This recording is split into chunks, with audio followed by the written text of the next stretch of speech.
Yo, what is going on, everybody? Welcome to episode 44 of the It's Really Podcast. Man, can you believe we're almost halfway to 50 episodes of this show, man? It's been fucking crazy.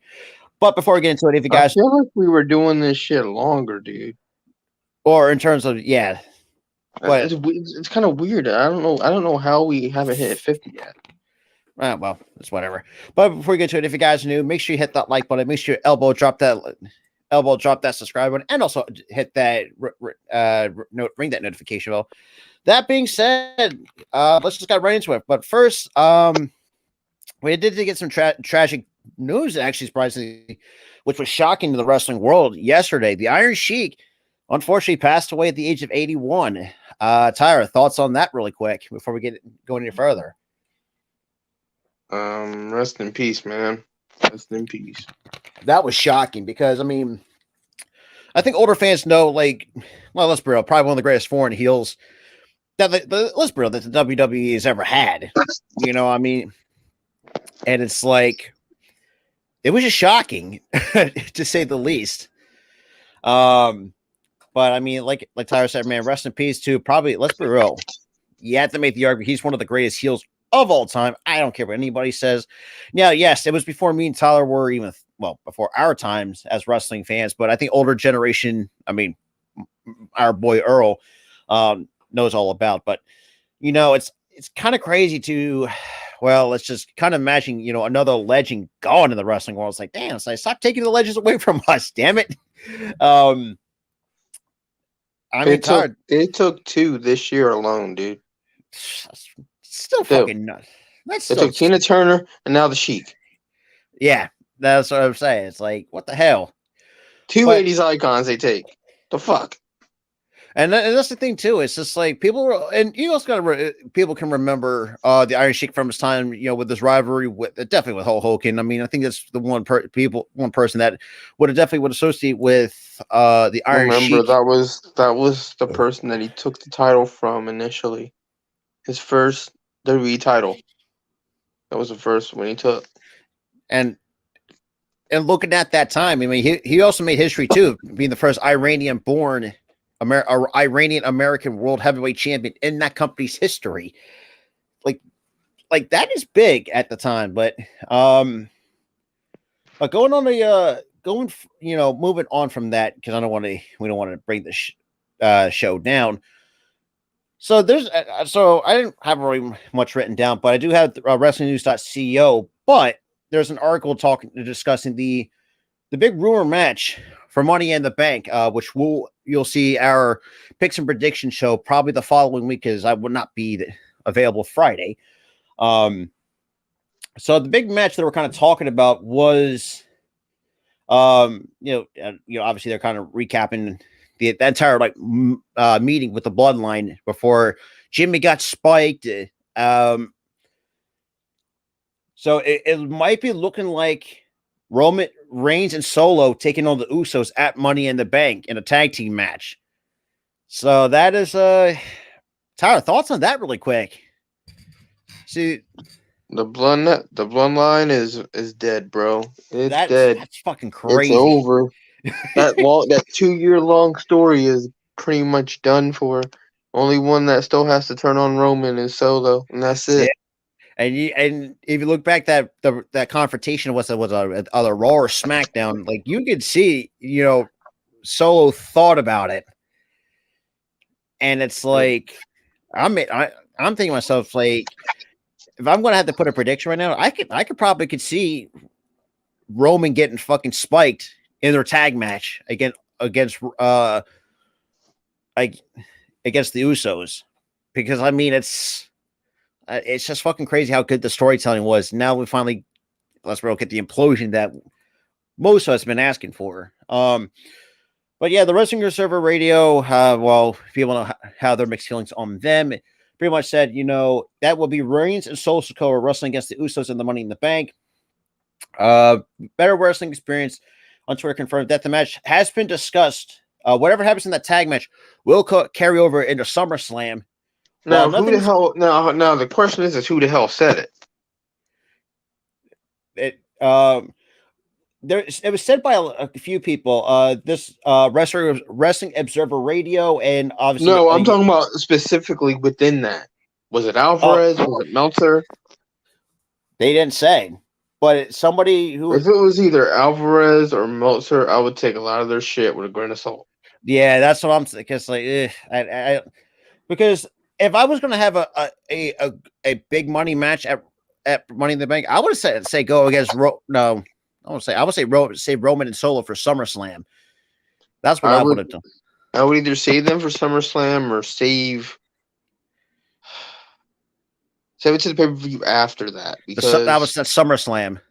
No, I'm talking about after SummerSlam, bro. Oh, what is after SummerSlam? Oh my god, I am going to draw a blank on that, but we'll get back to that. But there's also been speculation that it could have been a Reigns and Jey Uso match has also been rumored as well. So, like I said, take that for what you will. Is all we're saying. I don't see Reigns and Jey Uso. I see Reigns and Jimmy. Yeah, I can say Ray. You can say Ray, Roman, and Jimmy at SummerSlam if that's the way you want to go.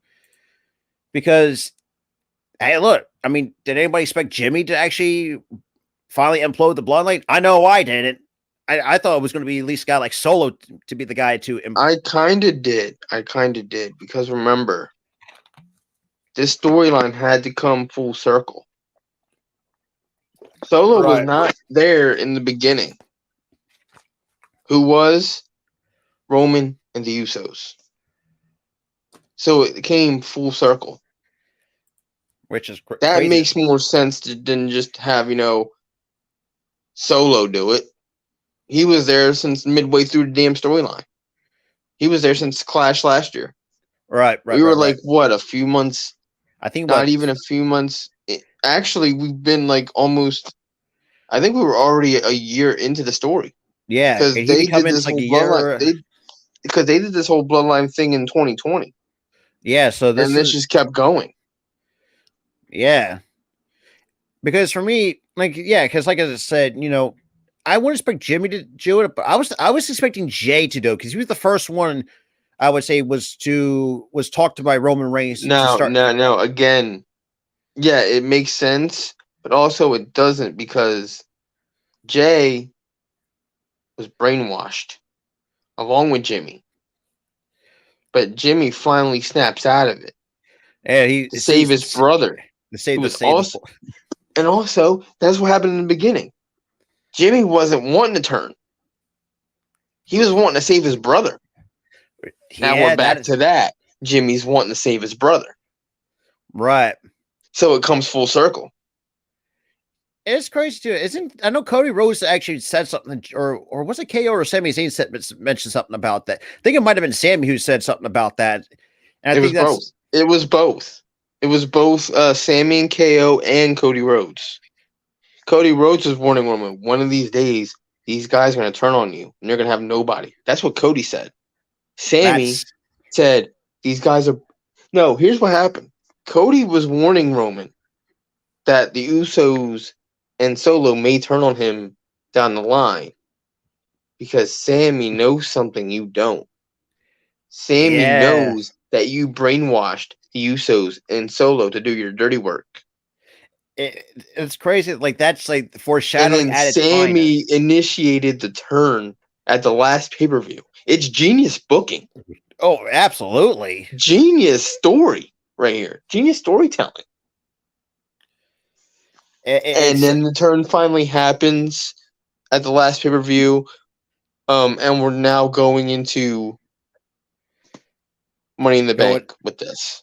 Yeah, it's just it makes you think it's man. The best part about this is it makes you wanting more. Oh, it does. Oh, absolutely. It's okay, you let me down this rabbit hole for 2 years. Where is this going to continue to go? Where is this going to go? What's the ultimate payoff? What's the end game of the storyline? I think You know what I think is going to happen? I think that the Cody saga is not over. I don't. Look at what happened at WrestleMania in Hollywood. And then look what happened to Rock and Cena in Hollywood. Yeah, which is Rock and Cena in Florida. Like what was WrestleMania 28.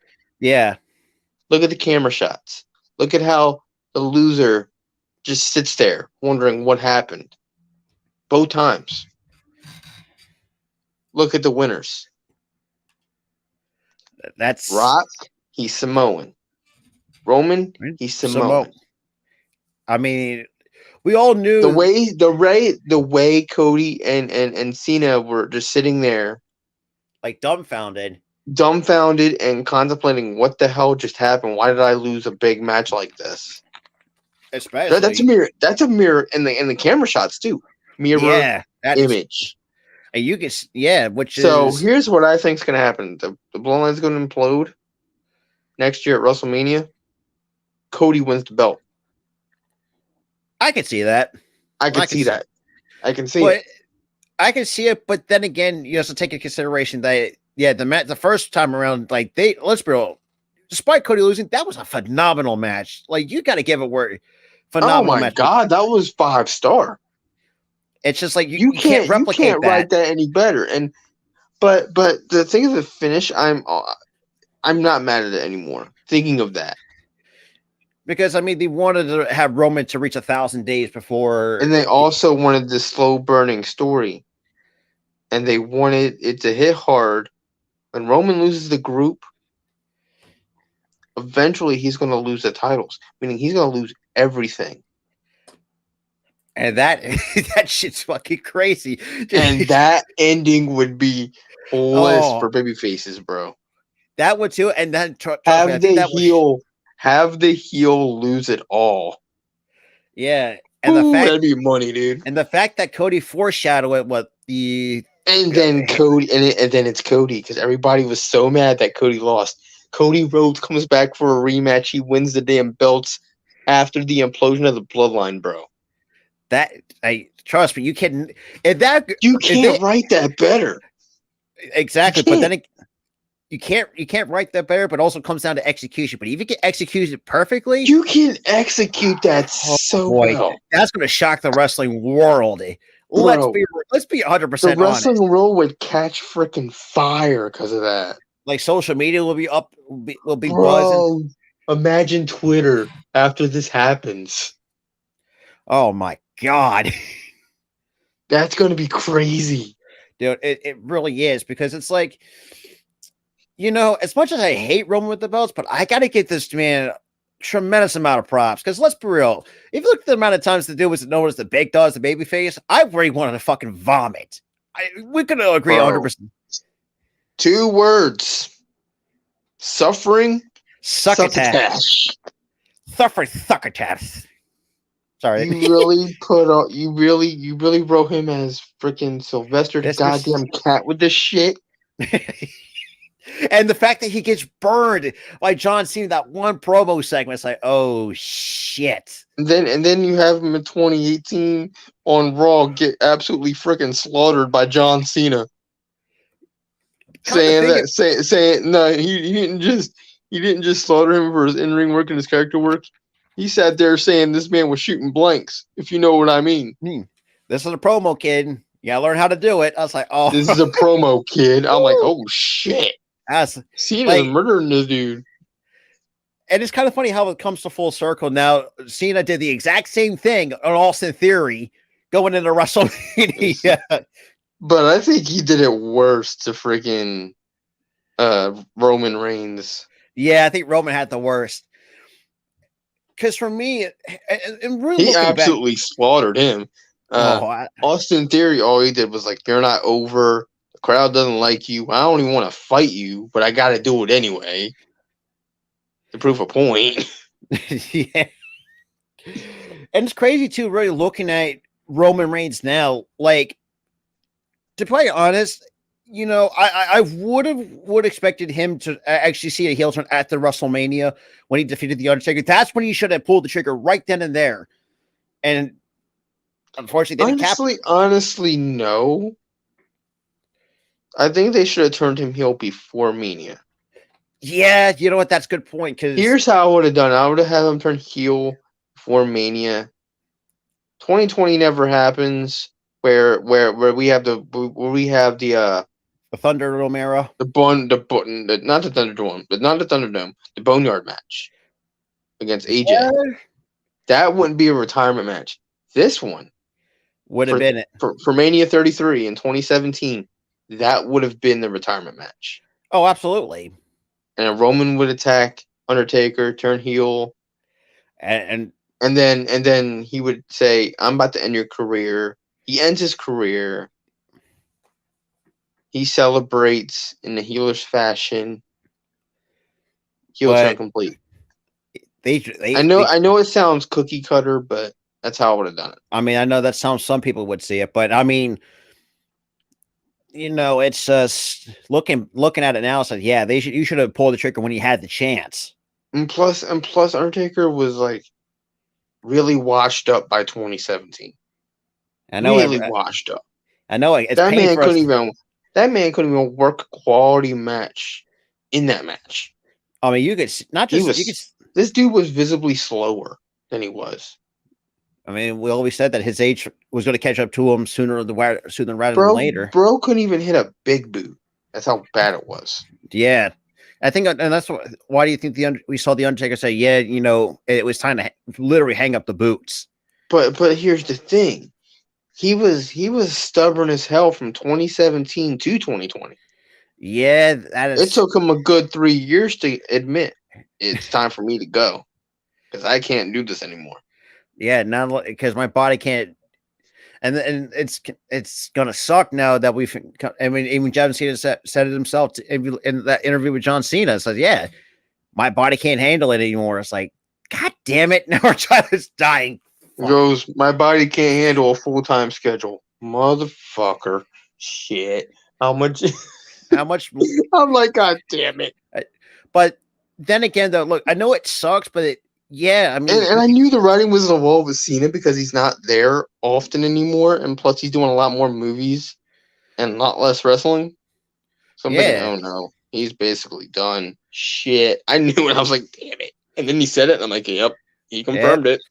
But you know, look, as I know as bad as it sounds, it's like, yeah, most of our childhood is retiring. You know, look, if you look at John Cena, yeah, you could see, look, still in great shape, but you can see like his body it's not holding up like it used to. You know, no, look at his match with Austin Theory. There was I had a better where he almost botched. Yeah, that was oh boy, and I'm like, yeah, you don't have it anymore.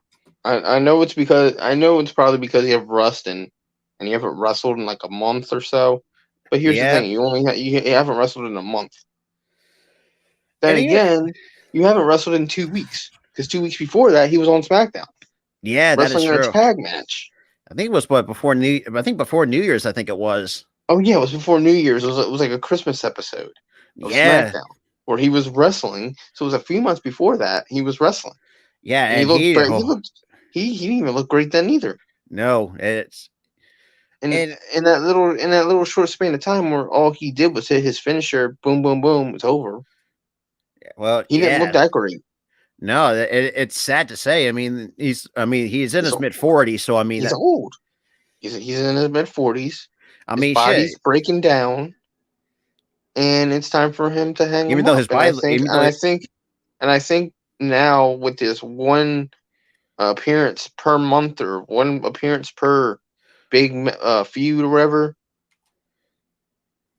I don't know if he should do. I don't even know if he should do that. I think he just should transition to movies. Just transition to movies full time. He's not been he's put up some really good movies as of recently. I'm not going to hold it against him. No, and he has some good movies here and there. He's actually. Here's the thing. He's actually hold on. Here's the thing. He's actually done very well for himself. You know what franchise he's freaking in now? Exactly. And going back to that interview too, like he actually made some interesting comments on Austin Theory. He pretty much said, you know, and I think this is very much true. You know, if the fans, if you can't believe in your character, the fans can't believe in that. Something's got you need to change something, or something needs to be adjusted. That's like, whoa. But here's the thing: he made those comments when he had already changed, and the fans were already starting to believe. So I didn't really get that part of that whole promo. Yeah, it's like I'm like, dude, you already did what you just said for him to do. Change the character. His character's way better than the selfie stick, dude. oh yeah, that was the Vince Austin theory, basically. Let me beat this goal here. Take a selfie. That was stupid. Very stupid. But regardless, though, I mean, you know, I got to give John Cena credit, though, man. I mean, I know he tried, and even Austin Theory, because the arcade favors it. Probably Austin Theory probably had to call him and say, and probably him and Cena probably been talking and say, yeah, the match wasn't great. I know they had wanted to put it on better expectations for what it was. It's like, yeah, John Cena, yeah, I know he's not the same guy as he used to be, but I think that match only went a few minutes too. It wasn't really that long. Yeah, I think we're like 4 or 5 minutes at the most. I think it was 6. I think it was 6 minutes. 6 minutes that match was. Yeah. It's just, I don't know, man. I mean, we see some of our childhood guys, wrestlers that we used to watch and, retire sometimes for obvious reasons. Triple H, it was obvious. That just broke my fucking heart, bro. Because he wasn't wanting to give up a career yet. His heart just gave out. That broke my damn heart, bro. It really did, man. The way he had to retire, that broke my damn heart, bro. Because I feel like if you look back at Triple H in his early years, you could make the argument and say, yeah, maybe he was a little bit juiced up. And I feel like I won't say that the actor effects go later down the line. I feel like everybody back then was juiced the hell up. I really, yeah, he might have did some steroids here, but everybody was doing that shit. You want to know why? You want to know why? Because everybody was openly admitting it in 2007 after the Chris Benoit shit happened. Yeah, that's Mr. Kennedy came out and said, "Yeah, I did steroids." He got suspended for like 30 days. And I mean, yeah, but it's just been crazy, man. But I got to give John Cena A for effort, trying his best, even though I know his body really couldn't take what he. Dude, you guys have to take into consideration. Like, this dude was, if you talk about being a definition of workhorse, John Cena was the workhorse before. Bro, here, and you could say, "Oh, that's a lie," because he's doing Hollywood shit now. Before he decided to transition to movies, this man was working 18 years straight in the company. 18 goddamn years. Which is it's crazy. But the fact that he's been there from when I was 4, fast forward 18 years later. The dude was the face of the company for that. Time, 18, 19, 20, 20. Yeah, give or take, I was 22 the last time he wrestled full time. Yeah, he didn't go into movies full time until a year later. And it's like, so he was working 18 goddamn years straight. And actually, we actually talked about this too. Like, and John Cena said it himself too. Like, in one interview, he said, "Yeah, before Christmas time, I almost got my pink slip because I was not that good in the ring." It's like, and Tara, I think we talked about this too. Could you imagine a WWE without John Cena? Like, who could be was the face of the company before he had to change? I was like, shit. They would probably be struggling like hell to find a face. Yeah, but the fact it probably would have been Brock Lesnar. Probably would have been Brock Lesnar, but then again, don't know if 2004 what happened after that year. He left the company. Yeah, to go play football. I don't know who would have been the face. Like you said, they said, probably would have still tried the Goldberg experiment, but he also left in 04. Yeah, but they wouldn't have had a true face. That would have been again, look back in the early days when he became the Thuganomics character that saved him from getting fired. He was the face of SmackDown. Yeah, which is crazy to believe. For that little time he was there, from 02 to 05. Yeah, he was that face of SmackDown. Yeah, which is crazy because when you think of John Cena, he thinks you can think of the Raw majority of the Raw brand. He's been the mostly the face of because after one of these still had the WWE draft that was actually entertaining. But the character that made him, he was the face of SmackDown. Of when he was on Raw, he was transitioning from that to like Chain Gang Cena, where he was wearing a chain. He was still kind of the Thugonomics guy. But it's more like tamed down a little bit. It was tamed down a bit. Then again, not really, because he called Lita a hoe in 06. Oh, yeah. Woohoo! So it wasn't really tamed. Oh, trust me. Talk about the tongue in cheek kind of this shit that he said on the mic. It's like, oh, because it gets you thinking. It's like what we call Lita. She does not have an end zone. It's like, oh God. Think about that for a minute. Yeah, too many balls pounding in. I was like, you know what? I'm done. I was like, Cena, you're killing her, bro. I was like, damn, like, take it easy. I was like, shit. But I mean, at the end of the day, John Cena's a Hall of Famer as it is. Let's just be honest. After he decides to fully hang it up, within a year he'll be in the Hall. Easy. Within a goddamn year, he's first ballot. He's the first one they will announce. Oh, you ain't wrong. He's first goddamn ballot, in my eyes. I mean, shit. I mean, he's really had some good matches over the years. I mean, that was probably obviously the infamous, but the most funny moment was the Royal Rumble, that convoluted Royal Rumble finish. Oh yeah, when him and Batista both got kicked out, and then freaking Vince McMahon starts storming out, tears both his freaking quads. And so much shit happened in like the span of like 5 minutes. That's like it was like a head scratch. Like, what the hell? I'm like, okay. They both fall. All right. The refs are confused. They're both raising each other's hands. Freaking Vince, this is unscripted. He wasn't supposed to come out there. He storms out there because he's legit pissed. he goes in the ring. He tries to stand up, tears both his fucking quads. That's like, we see in the ring yelling. I'm like, what the fuck? And then Chris, and shout out to Chris Jericho. He actually told about the story. So yeah, and the fact he walked back to his limo with two torn quads, which it was. I don't think it was Chris Jericho. It was Edge. Or yeah, that was Edge. I'm afraid it was Edge because he was like, no. He was walking out. He was walking back, and he sees Vince come out. He goes, oh no. And the fact he says, that Vince, as much as I know we hate him, but back then it's like, I had to commend him the pain tolerance though on two torn quads.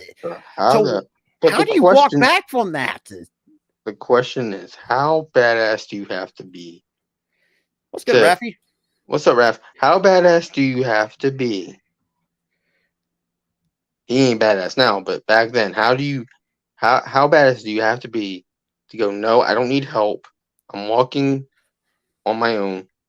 Walks up a ramp, which is a long way away to the backstage area, from the ring to the backstage area. And you're walking down like that, like probably a long ass hallway down to the freaking parking lot area to your limo. And then takes him to the hospital. On two torn freaking quads. Yeah. Speaking of which, I know we're going to move on to AEW. Can we talk about that damn promo between MJF and Adam Cole for just a second? What the hell was that all about? I was like, whoa, okay. MJF basically said that Adam Cole was built like a crackhead. That's like he mentioned Undisputed Era from NXT. Oh man, talk about a lot of names. That was great. That was a great blast from the past. It wasn't really a WWE diss, which I'm happy about. It's like he was just highlighting that part of his career, which is awesome. Do that more than dissing the other company. I think they're getting. I think if you looked at, in terms of promo wise, I think they got really better with that over time. It's just like, but but here's the thing: they both were always great promo wise. Oh yeah. But hold on. Then you had Adam Cole diss MJF for not having a wife or a girlfriend. Yeah, they're going back to that. I was like, They're going back to the dead oh, girlfriend, the oh, scripted dead girlfriend that MJF had. I if NJS didn't say that, like that would not be the enemy. And I think else, Adam Cole said, "Was like, what the hell is your obsession with relationships anyway? Like your fiance left you, you couldn't hold a relationship since then." It's like, oh damn. No, I think it was like your fiance died. You can't hold a relationship since then. Oh I think. man, that's like, yo boy. Because remember, this was in the script, in a scripted story, like months before. He talked about how he had a fiance. He was getting a, what, in a car, Oh yeah. and he wrecked into something. She wasn't wearing a seatbelt. She flew out the freaking window, died. Which is And it's completely scripted, but he was like, you have a dead girlfriend, you have a dead fiance, and now you can't even hold a relationship. I'm like, God damn, Adam. and the fact that, you know, honestly, And then also when Adam, in the beginning, when Adam Cole was going to do was Adam Cole baby, and he goes, stop the music. You know what it reminded me of? It reminded me of when Triple H was going to do the water thing on Raw. oh yeah, the Stone Cold And Stone Cold was like, stop the off. music, shut it off. No, That's what it reminded me you of. spit that cheap water over the goddamn crowd or something like that. It's like, Yeah, back in 03. oh Yeah. man.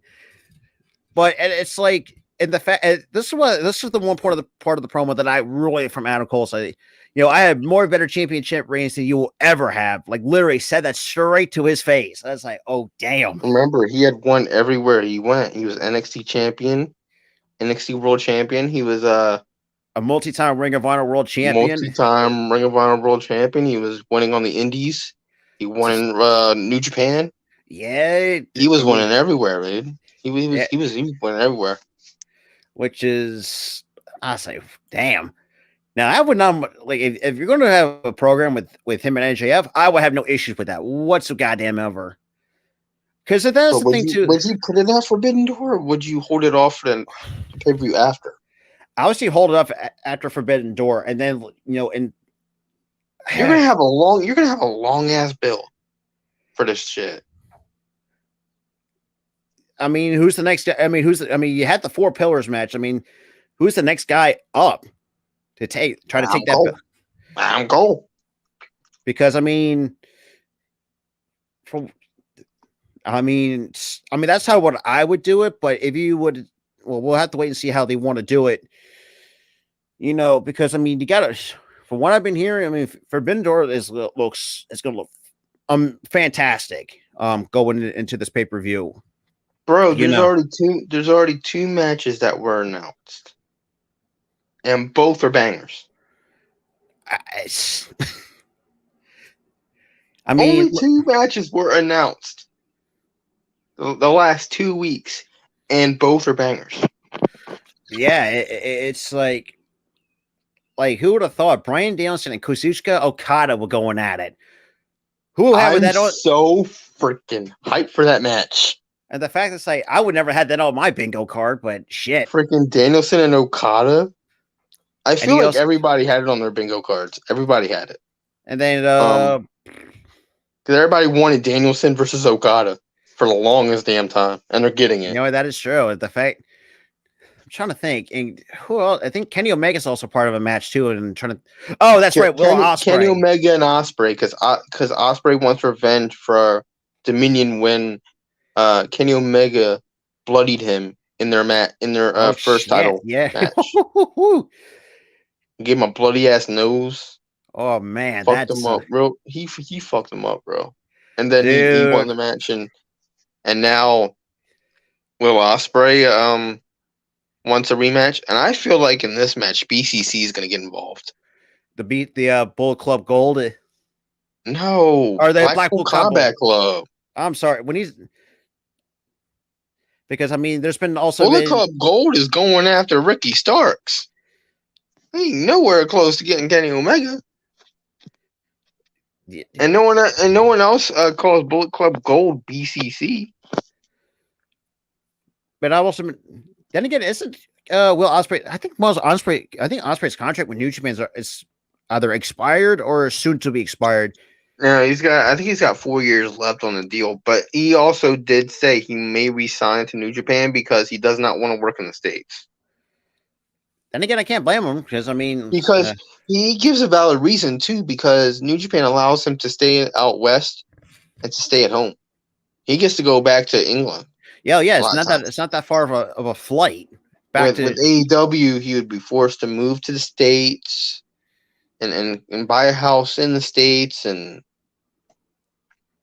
get a work visa or whatever and work in the States, and which is crazy too, because I mean, for me, it's all for him to do that. It's a whole convoluted mess, and I get why he won't want to work over here. And this is true, and this is the funny thing. I would say this was the crazy part too that I kind of did like about Will Ospreay. He took a bit of a shot at Canada, a little bit too in that one one I think backstage segment I think it was. Just like Bret Hart like bitches and complains. I thought your Canadians were supposed to be nice. I was like, you guys are a bunch of fucking assholes or something like that. And I was like, oh God. Hey, you'll work, bro. You'll work, bro. Dude, heel Ospreay is that's something else, bro. Him as a freaking heel, he's a savage, dude. He says some shit, bro.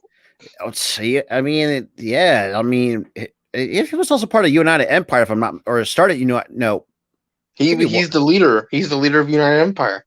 He was the leader, and now that's kind of broken up, so he doesn't really have a faction anymore. But then again, he's also better off as a solo wrestler anyway. So yeah, I mean, I don't know why they gave him a faction. I really don't. I don't get it. It didn't make sense to me. Like he's better off, like you said, he's better off being a single star. I mean, the dude's resume speaks for itself. Let's be real. I mean, when he first came to the indie, especially Ring of Honor with him and I think it might have been Kenny King for the TV, or no, I think it might have been Marty Scurll or somebody else was at the. Or it was Marty Scurll. It was Marty. It was Bobby Fish. That's Marty right. Scurll. It was Marty Scurll because Marty Scurll was TV champion. I mean, Jesus Christ. And Will Ospreay was in his excursion because he had just signed with New Japan at the time. It was 2017. Yeah. It's crazy too, like how much Ring of Honor, like look at the Ring of Honor from 16 to 17. They had some talent back then too. Oh, even though 16 to 17 Ring of Honor was money, bro. I mean, Jay Lethal, you had Jay Lethal, you had the Briscoe brothers, which man, it's going to be Cody. You had the Young Bucks. Kenny Omega at his best, and still at his best. No. Kenny Omega was New Japan. He was not Ring of Honor. No, right? Yeah. Hangman, he was there. Adam Page, you still had him. For me, in 2017, that was his weak point because Ring of Honor didn't see him as a star. He was just like a supporting cast, right there. I saw Shane Taylor too. Shane Taylor's still there. Shane Taylor still looks great though. Freaking Silas Young, dude. Silas Young still looks fucking great, bro. That dude is chiseled to freaking for his age and for him to work as well as he's been working. Hell yeah. And it's like I was really pushing for him in 2017 to get the world title. Yeah, because I mean the dude, because they were starting to give him opportunities for the world title. And I was hoping he would win it. Oh yeah, I mean, the dude would make a phenomenal world champion with the Ring of Honor because now I still consider him an underrated guy, an underrated professional wrestler. Oh my god, criminally underrated. Like the dude doesn't get enough love as like the next person. Because like he's just one of those kind of guys that kind of just flies under the radar. He's one of those kind of guys that will fly under the radar and just. He's basically only used in Ring of Honor, and ever since 2016, he's been only used in Ring of Honor as like filler, just to fill the card out. Who else? Man, Ring of Honor. Their women's division has really gotten better in 2016, 2017 too. I mean, it's like Kelly Klein. You had Kelly Klein. You had Mandy Leon was there. Yeah, she's awesome. Yeah, she's also good looking too, so I don't want all that against her. I don't blame you there. I don't blame you there. But Oh, but yeah, who she was else? awesome in the ring. I liked her. I really gravitated towards her. 'Cause she's awesome Dude, in the she's ring. phenomenally talented. Who else? You had shit. Deanna Purrazzo was there before she Oh was in Impact. yeah, The Rebound. Shit. Maria was there for a little bit. that's great, man. We had so much talent on that freaking roster, bro. So much damn talent. Like, even the men's, I mean, you still had age when Adam Cole was still there in 2016, 2017. Marty Skrull before he became a freaking pervert. Yeah, well, before not just him, but just some of the wrestlers. Oh boy, got screwed. No, but I mean, some got screwed. Like Yeah. Matt Riddle got screwed because it came out that the girl that said shit lied. Oh yeah. But Marty Skrull admitted to the shit. You also It got actually, in his case, it actually happened. So he got fired. Sayonara. Don't want to see that motherfucker again. you still had Punishment Martinez in 2016. Yo, before it became Damian Priest, bro. Dude. Hell yeah. Hell yeah. I was there those days, dude.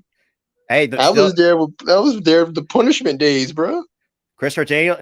Yo, I gotta give Christopher Daniels a lot of goddamn credit, man. The fact he should go still perform at a high level at his age is impressive. And the fact he still got the freaking prettiest moonsault at his age. That's What? Hey, kudos to him. How about the Motor City Machine Guns, part of the tag division, before they moved on to Impact? I forgot the Motor City Machine Guns had a stint there. And the thing is, they never changed their theme song from Impact to Ring of Honor, even though they didn't work with Impact at the time. Yeah, which is... That's what I found funny. I'm like, holy shit, that's the Impact theme. And also, too, 2060, you had a young Jay White way before his pre-Switchblade That was days. when he had that shitty comb over. Yeah. I was like, whenever we watched that, I was like, oh, man. He had that shitty side part comb over thing, whatever he was wearing. Oh, that was a bad haircut, dude. I'm glad you grew out the hair and shit like that, and became the Switchblade, and let's be real, it's worked ever since. Katsuyori Shibata. He says it's his era. I believe that shit. I'll tell you that much. Even 2016, he still had a few appearances from Jushin Thunder Liger, let's be real, one of the greatest of all time, luchador, or actually, technically, yeah. You also Katsuyori Shibata was also there. Oh, Katsuyori Shibata, yeah, he was there. He's there kind of full time because he's their TV champion now. But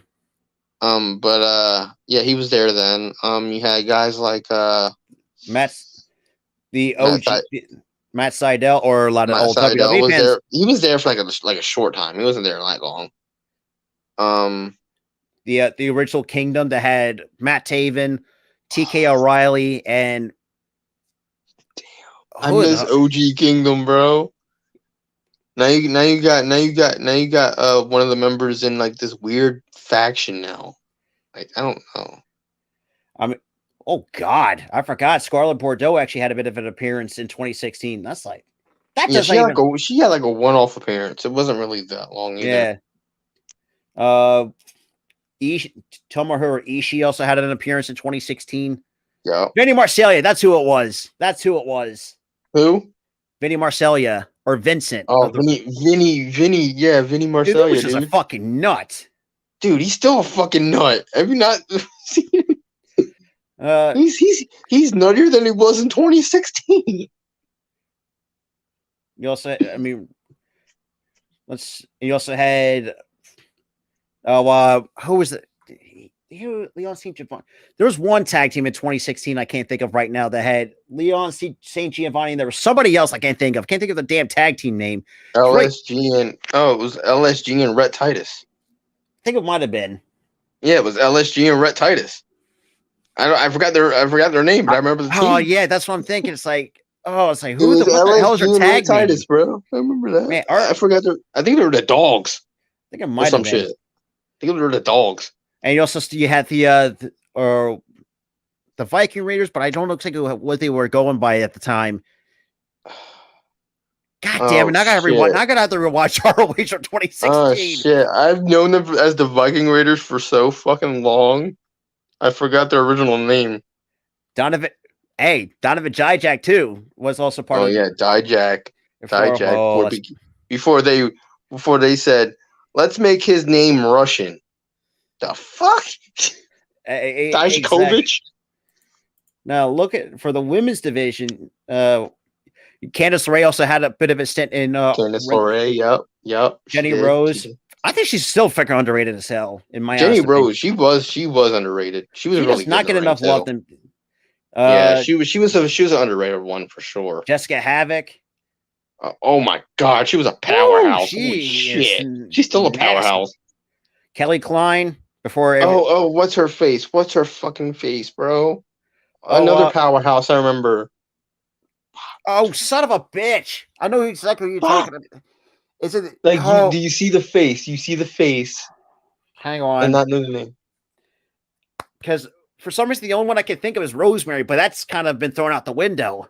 She's Impact. She was always Impact. Oh, trying to think. Ring of Honor. No, powerhouse. She was built. She was built, bro. Oh, son of a bitch! I cannot think. Like I said, I'm gonna have to rewatch Ring of Honor. I can see the face. She was like there in like 2019 into 2020 though. Oh shit! I can see the fucking face, but I cannot give a fucking name. So anyway, is that 2019? It was like 2019 into 2020. She was in the women's division. She was a powerhouse.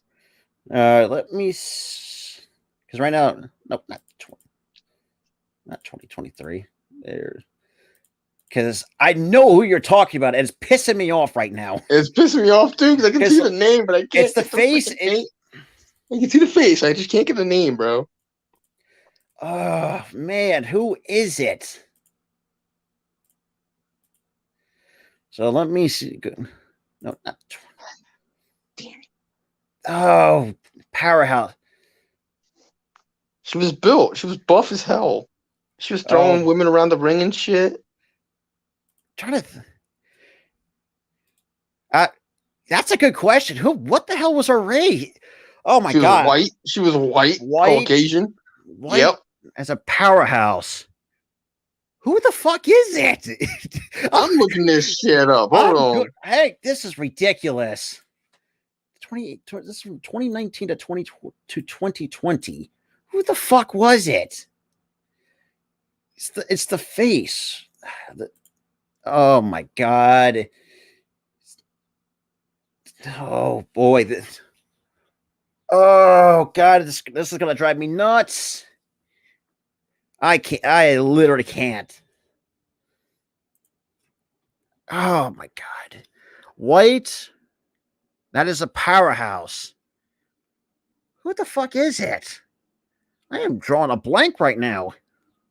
Let's wait till Tyra gets back because, man, Ring of Honor, like I said, Ring of Honor has changed. It's changed a lot since then. We have like women still like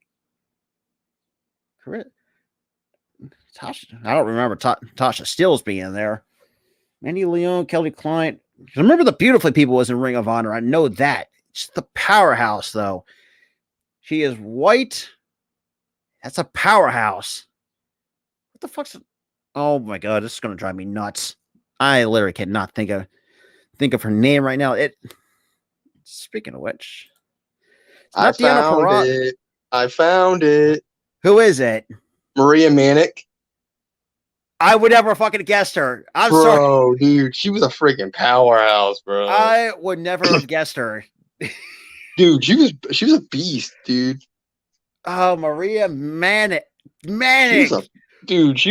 Oh, I forgot about her. She was a freaking beast, bro. I remember those two, when Manic and Havoc were a tag team because, like, oh boy, that was just scary in the women's division. Dude, I remember that too. That shit was freaking. And also, I mean, still. Oh, and and a fun fact, Rob. You know, in 2019, the Doctor was there. Britt Baker, she was there.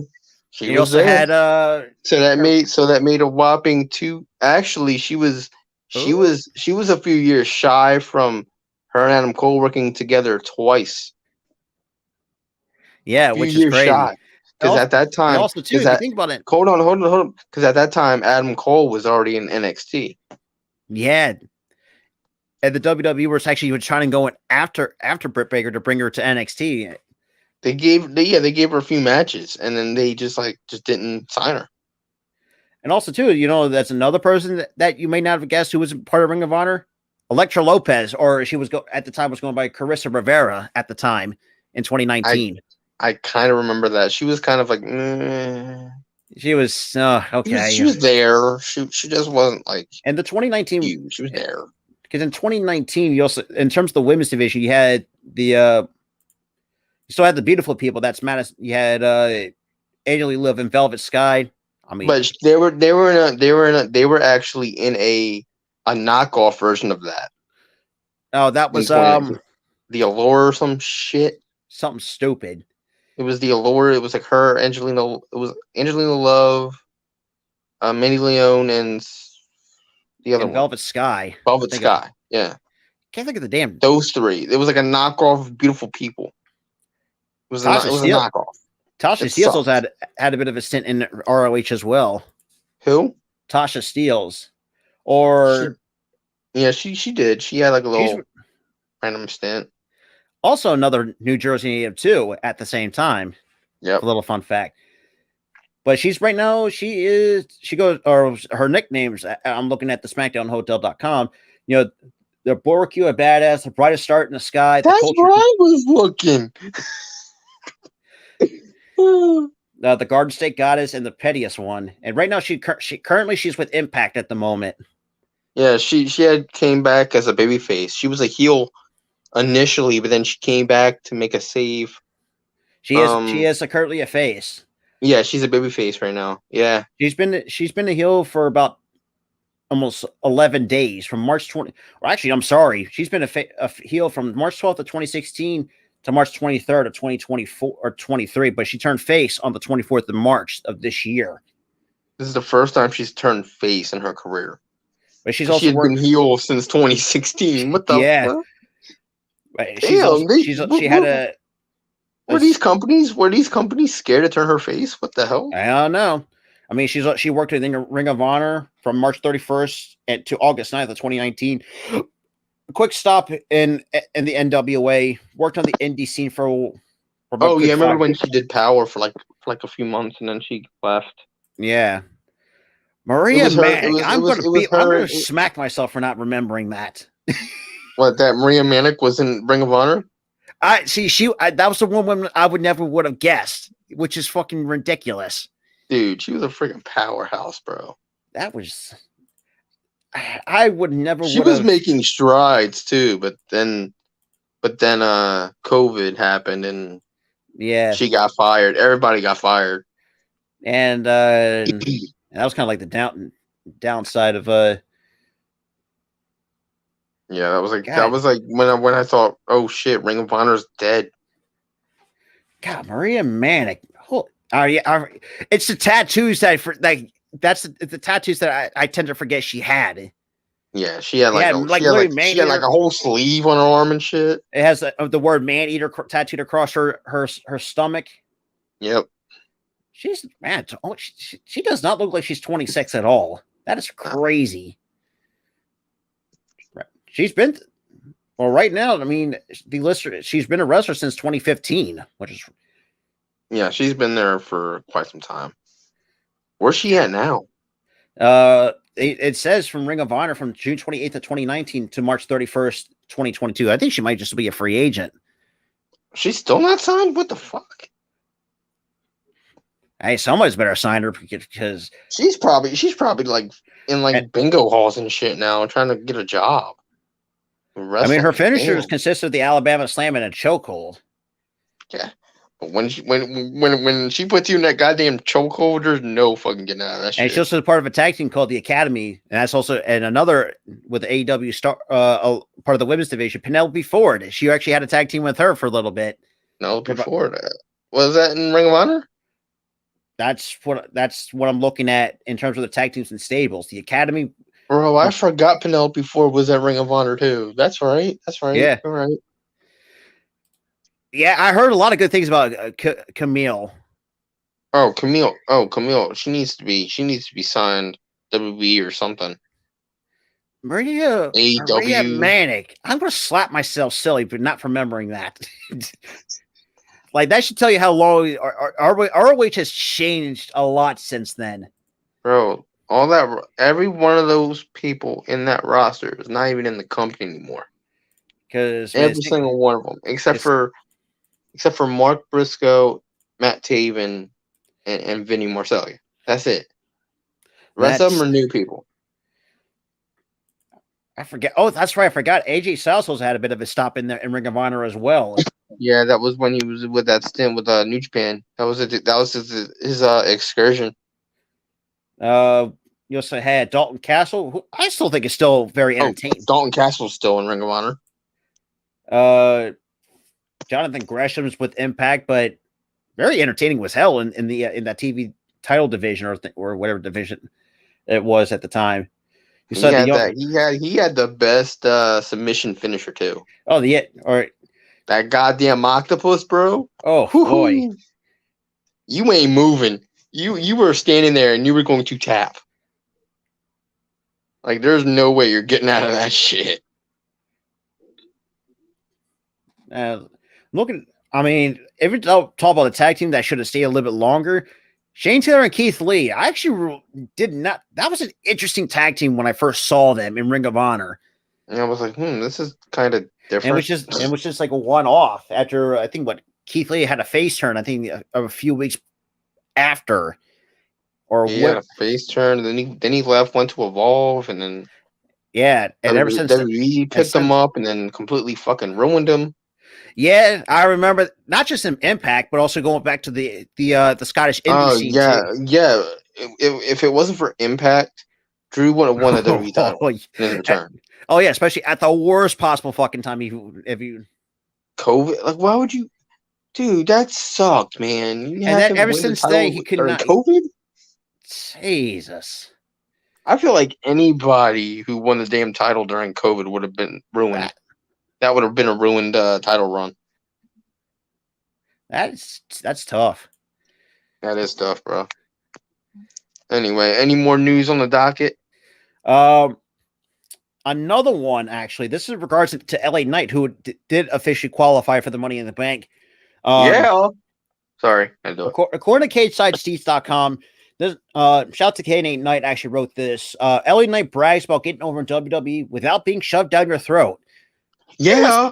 The dude is just, and it goes on to say, LA Knight qualified for the Money in the Bank with the victory over Montez Ford, which is obvious. That should have happened. That's a good result. I love how when he won the match, he climbed the ladder, he goes, "Hey, watch this." He did this thing without even saying it, and the crowd was in the. Oh yeah, they actually literally have a picture of him like doing this on the top of the ladder. He was like, "Hey, watch this!" Boom, boom, boom.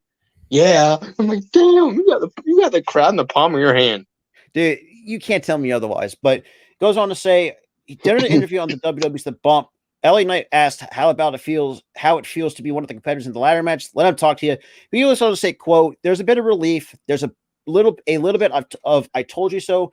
There's a little bit of anger. There's a little bit of annoyance. If I'm honest, because finally the WWE is going to give me what I want. Why? Because I had to go out and make it happen." Because let's be fucking real. Like the dude, he ain't fucking wrong. They were going to ruin the guy.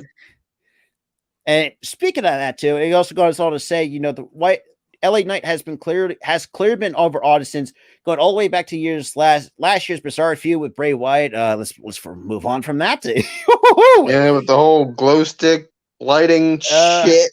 This like sponsorship match is like, what the fuck is this? It's sponsored by Mountain Dew. Pitch like a flavor that was only for limited time, which is a load of fucking crap. It was only in storage for like a week. But moving on from that, but he is very aware of his popularity and says it happened because nobody in WWE is at his level. I mean, if you exclude Roman Reigns, yeah, that makes sense. I can see him going toe to toe with Seth. Oh yeah, that's right. Seth is also. Oh wow, Seth is super mega over too. bro. Hey, shit! If you were to ask me who's going to be, can see those two in the title match, sign me. Take my fucking money. What the hell? They beat the hell out of each other. But he also did go on to say, I said I didn't get shoved anybody's down anybody's throat. I wasn't anybody's guy. I came in, I did my thing, and the whole world. Whether you take me to Saudi Arabia, whether you take me to London, whether you take me to Puerto Rico, you can take me to Mobile, Alabama, and every single place is going to make a whole lot of noise for LA Knight. You know why He that is is? not wrong. Because He is completely right. they can see that I stand head and shoulders above everybody walking. End quote. He ain't wrong. He is not wrong. I mean, if you looked at his time from Impact as Eli Drake, it's like, and the fact he still brought the dummy button over to WWE, he's still fantastic. Wait, he brought that shit over? He actually had that during his time in NXT 2.0, unfortunately.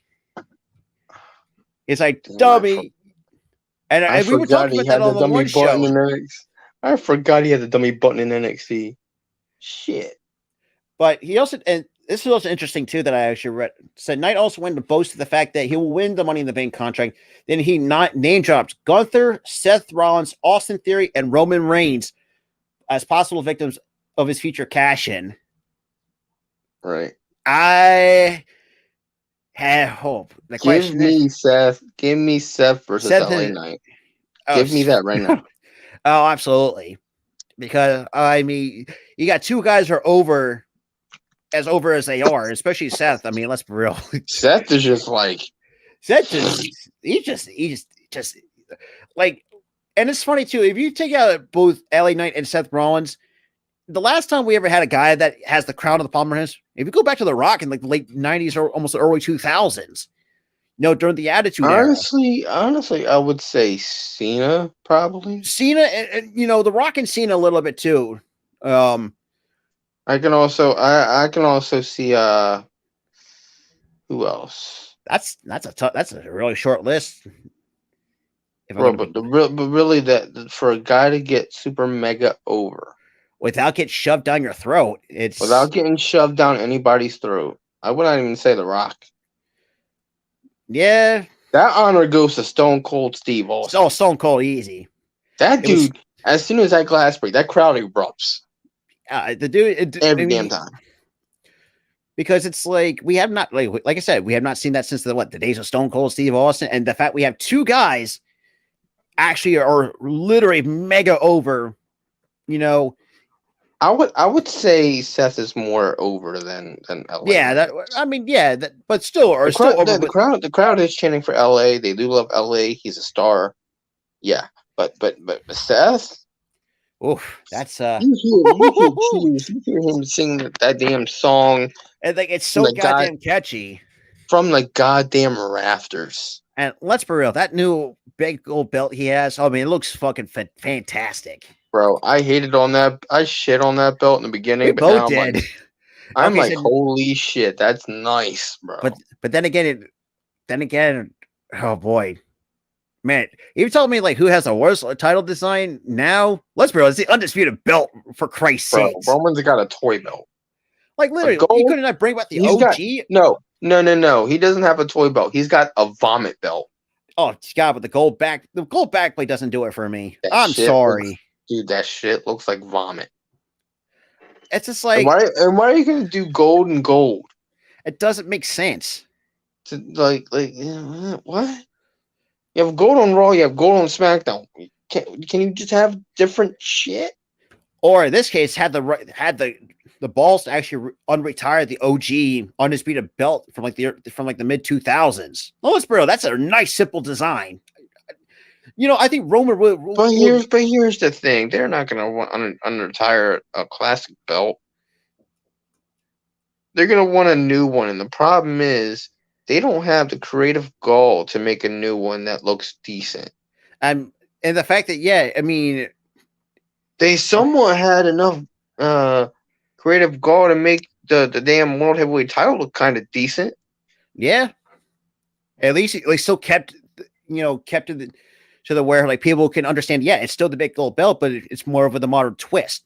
Because at the time, it's like we looked at us like, I don't know how about the feel about this, but I think over time, That's like, okay, And yeah, I get people that say, "Oh, you guys are nitpicky because." it's just that the W in the middle is the only thing I nitpick about.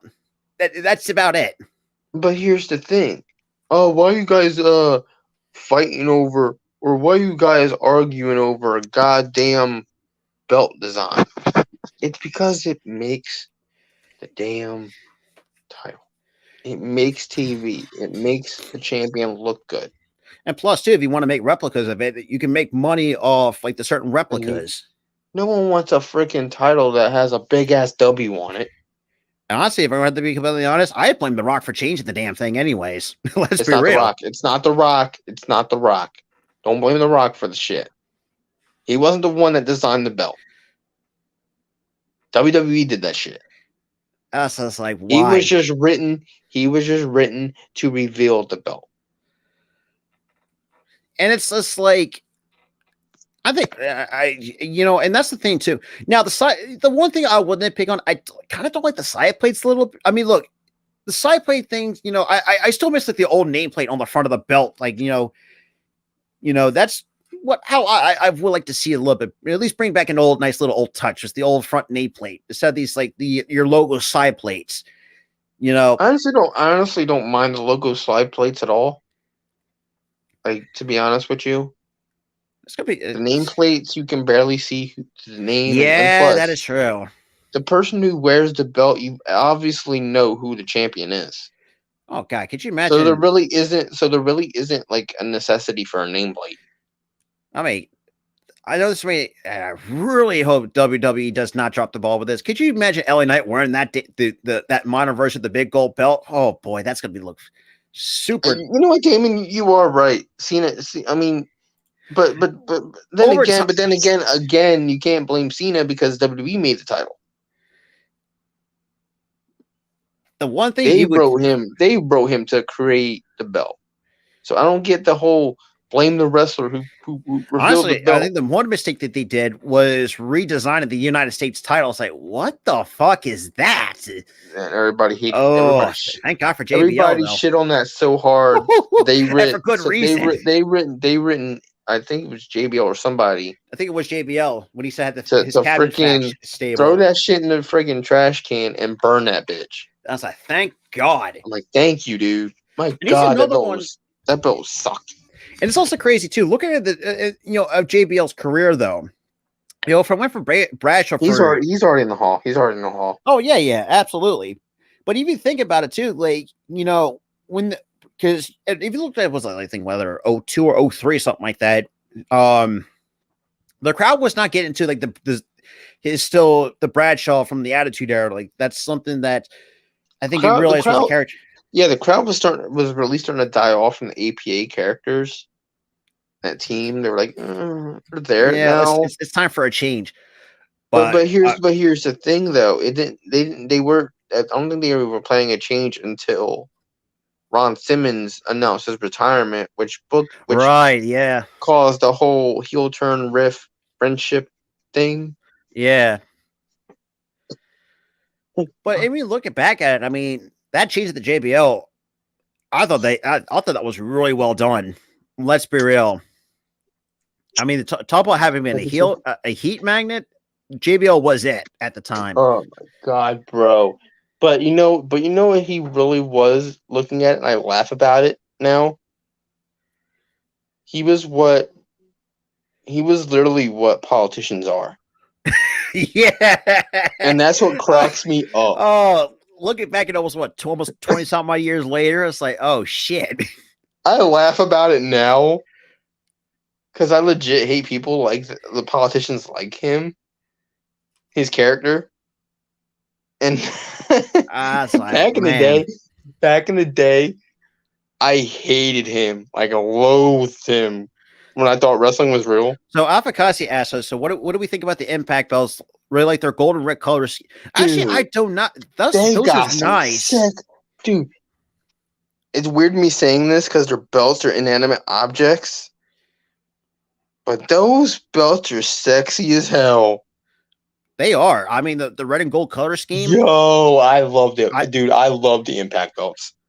To be quite honest, they should have not really gone away from gone away from. I think the red and gold color scheme really makes it pop a lot more than you look at the other belt designs. It makes it pop more. It makes it like.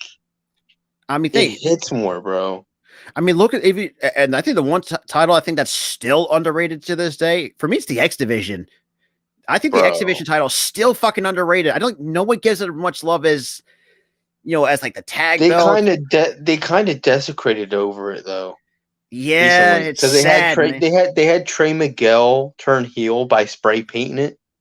Yeah, that was desecrated that shit. That pissed me off when they had him turn heel by spray painting the shit. I was like, man, that's tough. You just desecrated all over the fucking belt. I have him spray paint. And I also think of this too, though. What I actually do like about the X Division too was also Austin Aries made it as option C. And for those who don't remember what the option C it's basically option C, right? Basically, winning the X Division title would become the equivalent to Money in the Bank. This is basically their answer to Money in the Bank. Or if you look at Lucha Underground when they had that medallion belt, that was also their answer to Money in the Bank.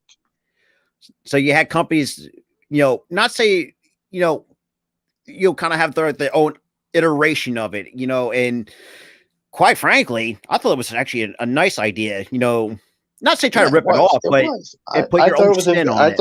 Yeah, I agree. I think it was a very, very creative idea to have option C.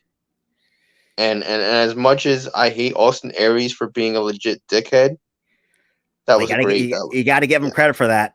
I'll give him credit for being in that story to accept that story to start option C. I give Impact credit for that too. To start option C. And that was during a time where Impact was starting to suck. Oh yeah. Because that was when Hogan and Bischoff were running the show, and that shit sucked. Yeah, it was kind of hard to watch. And then they tried to do the Monday Night War 2.0 shit that lasted a week. Oh yeah, that was Or actually, it lasted a month, and it was like, oh my god, why? Even look at the history. Raw killed them, so they moved back to Thursdays. I'm like, oh my god, what was the point?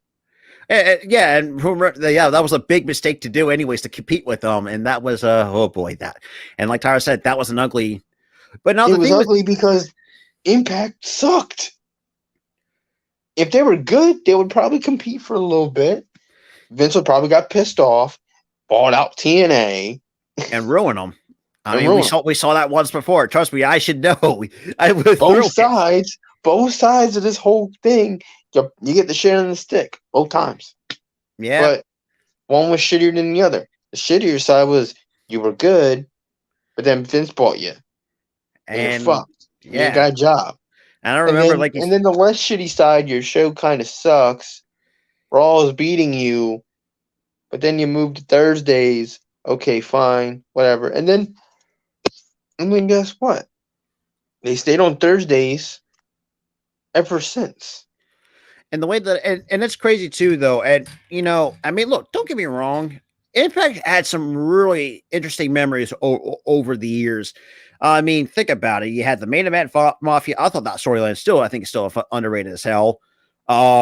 Sting being the Joker character, let's be probably the best character work he's ever worked with. Let's be fucking real. Yeah, man. Oh man, toyed with Hulk Hogan. Who else? What other memories can we think of from Impact? I mean, yeah. Well, remember when they booked Eric Young as a women's tag team champion? Oh yeah, I forgot about. Oh, back in 2010. I want to forget about that. That was bad. I remember that shit for some reason. That was bad, bro. That's good, Janelle. Absolutely. And I also remember the times and we think about it too when they still had that partnership with the NWA. When we still had the or actually before when they start moving to like the Universal Orlando when they went to the Impact Zone. I think that was that was 05. 05. We still that was when they started putting on shows on Fox Sports, which is now Fox Sports 1. which is crazy looking back at it. I was like, damn, we're getting old. Crazy. They, And who remembers they were when the first ones to have a freaking Fox deal. That's crazy. And if you think That's about crazy, it, and their dude. matches had time limits. They had a time limit matches before that was even a thing. Now, or especially with AEW nowadays. And then think of this too. And you you have had a 15-minute time limit. You have a 30-minute time limit. All that shit. Yeah. and I mean, think about this too. You had some stars in the making at the time. You still had a young Bobby Roode and a part of the team Canada, but I still, at the time That was when Scott D'Amore was a freaking manager. He wasn't like the head honcho for the whole company. Yeah, which is crazy.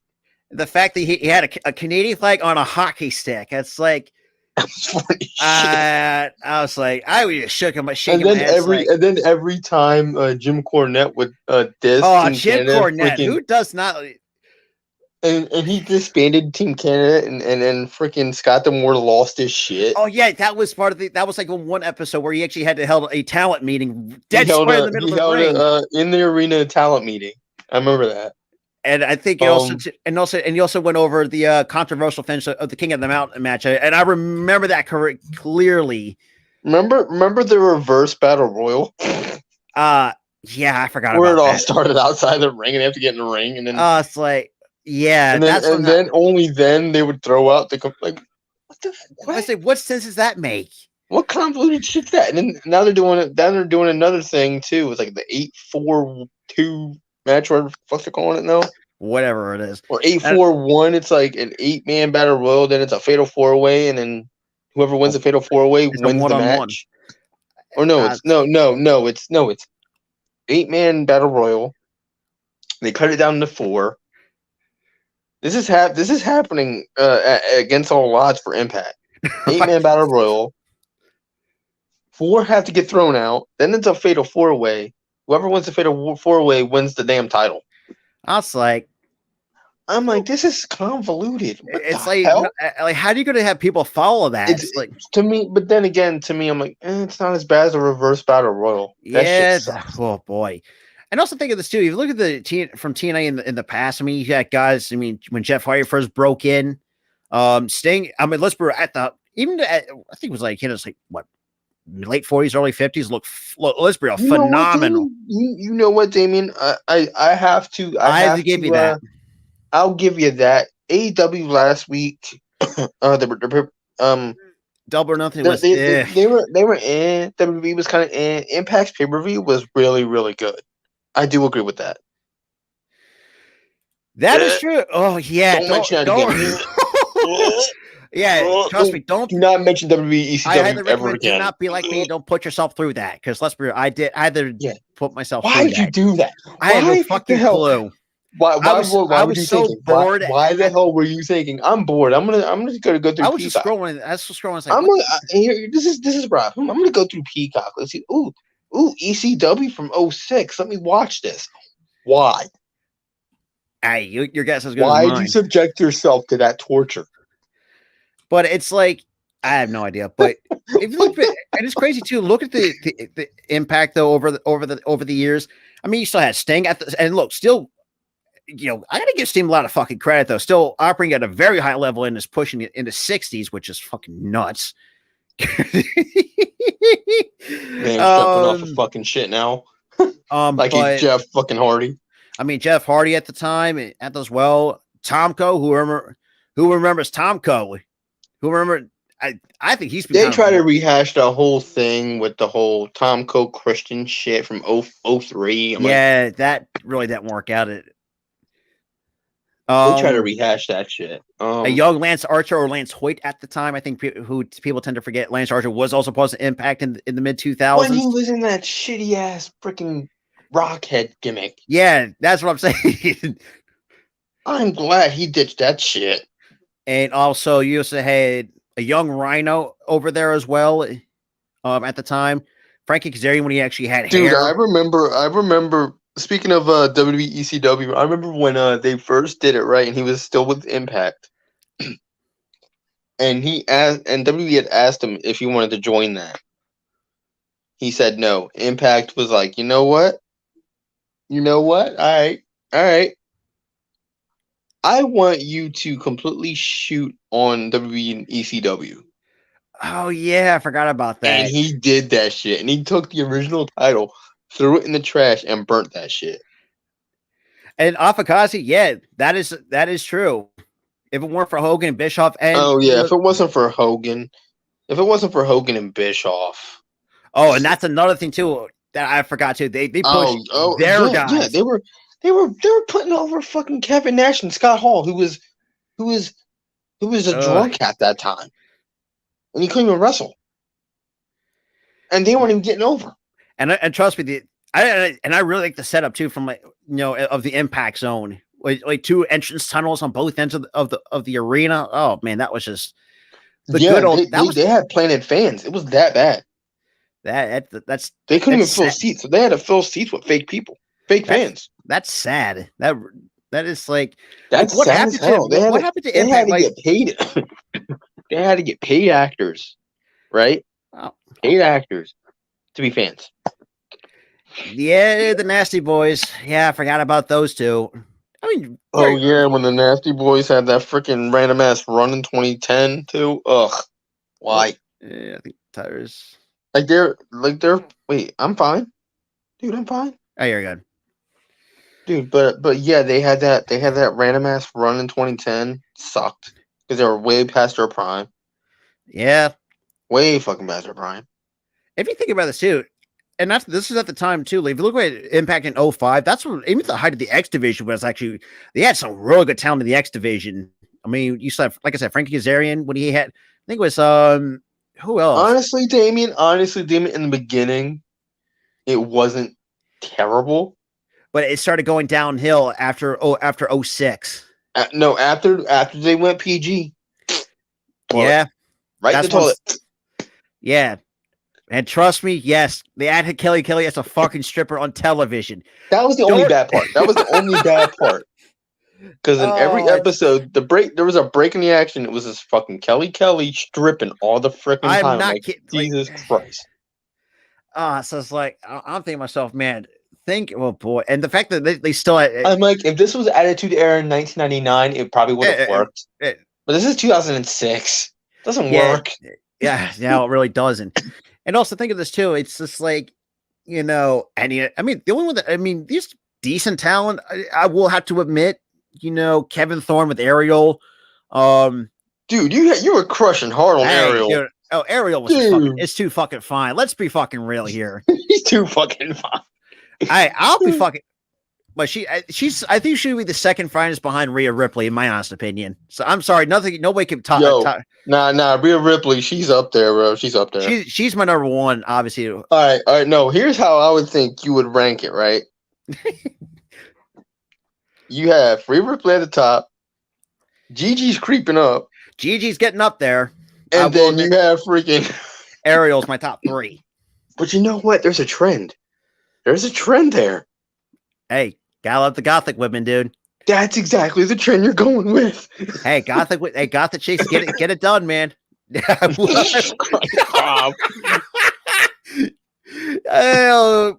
I mean, now I see your point with Gigi. She's pretty. I will give you that. She is pretty. I will give you that. A lot better too. I'll get to give her the really tremendous amount of credit. Her promos, bro, they are hitting hard. They are hitting hard. They really. Oh my god! That's the one thing that I've always. But that first promo when she initially turned face to go against JC, bro, the emotion. Like you could feel the human aspect. Like, dude, I was legit feeling bad for her. I will give you that, Damien. I will say Snitsky actually was pretty decent in WWE ECW at the time. Because holy crap! No, the funniest thing will forever be when he punt kicked the fake baby. Oh yeah, don't forget Lola Vice too. She's also fucking good looking too. Bro, Lola Vice is hot as fuck. It's just like I said, and it's crazy too. When you look at speaking of Rhea Ripley though, man, Tara, I think I showed you the one video of her of the evolution of Rhea Ripley to she goes from a blonde head. She goes from white meat baby face to what she is now. I was like, what the hell?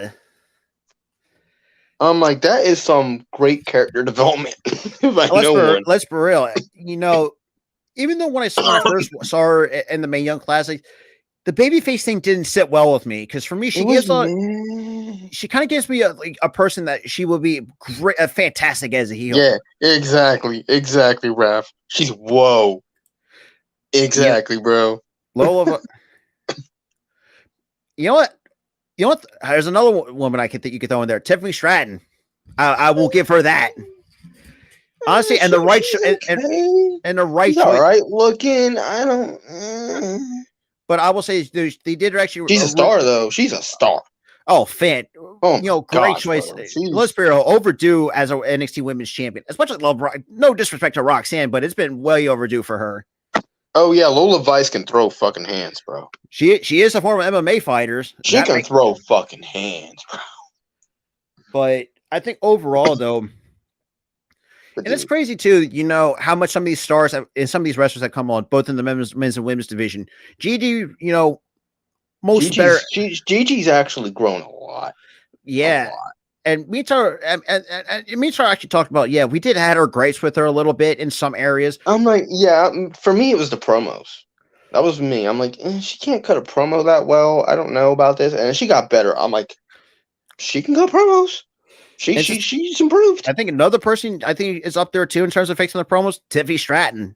Oh my! She said it herself. She goes from nails on top chalkboard annoying, which worked for her character, and she's still kind of annoying. But that's kind of that's kind of the character she portrays. But that's the character she's bringing. But the thing is, she's like, she doesn't talk as like, she doesn't project loud like she did before. She was projecting loud as fuck back then. She was trying to. It's like it makes you want to. No, I'm like kind of tone it down a bit. She has to tone it down a bit. She's still annoying, but that's her character. She's supposed to be. I'm fine with that. But the whole talking loud as hell. Yeah, don't do that. Kind of tone it down a little bit.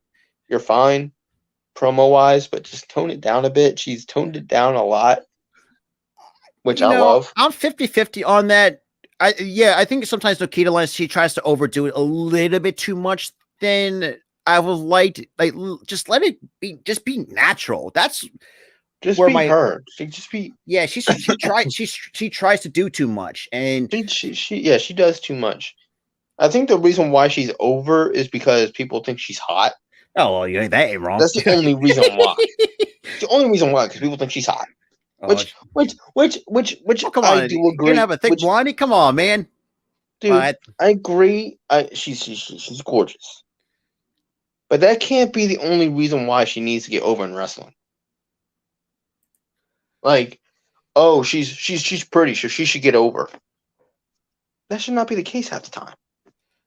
No, really. For me, if you can go in the ring, if you can cut promos, great. Phenomenal.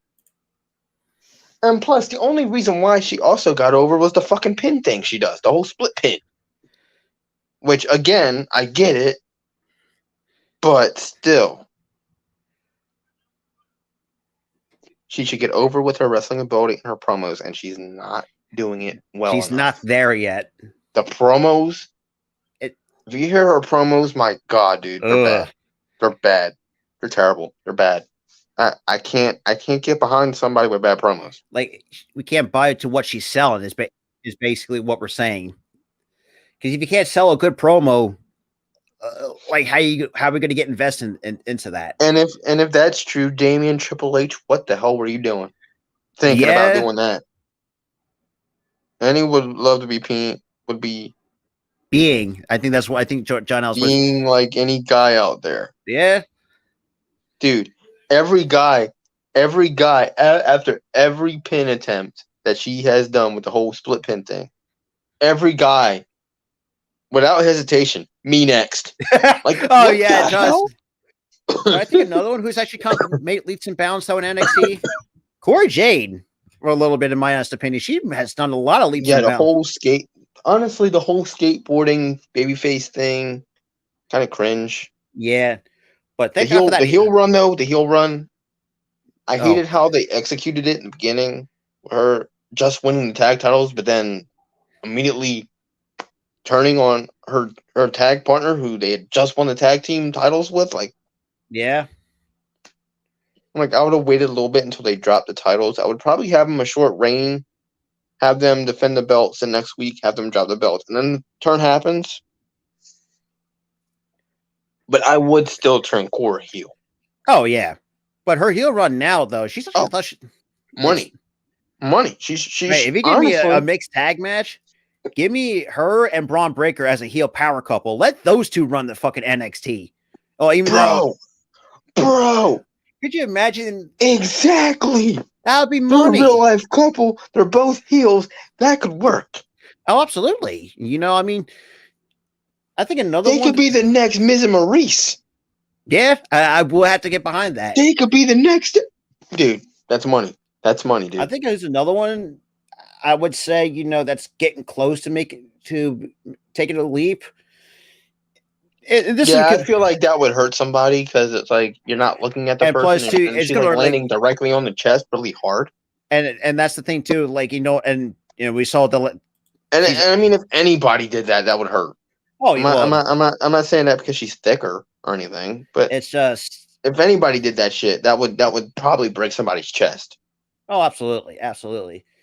I think another one I could see. Yeah, Damien shush, because you're gonna make Rob mad by mentioning. Oh, trust me, I'm right numb to it shush, as it is. Shush, buddy.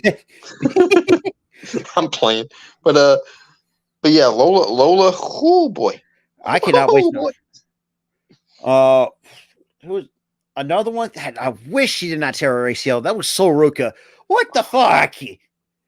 Come on, oh my god, that was just unfortunate. Before she got hurt, she had so much goddamn promise. Her promos were good. She was good in the ring. Damn, bro, the athleticism. Before she got hurt, I was very high on her, pushing for her to get to the top, pushing for her. Absolutely. Don't get. But Ava Raine, I feel like her problem is that she needs to develop a little bit more. I do see potential in her. I do. Yeah, there is potential, but the problem I see is her selling. Yeah, her selling isn't that great. And also, she needs to learn how to sell. And I think that's I'm going to say this too. I think the kept her in the performance center too short. I think she should have spent more time at the performance center. She was there for a short time, and then they hot shotted her to NXT. I was like, that was a bad idea. Like that.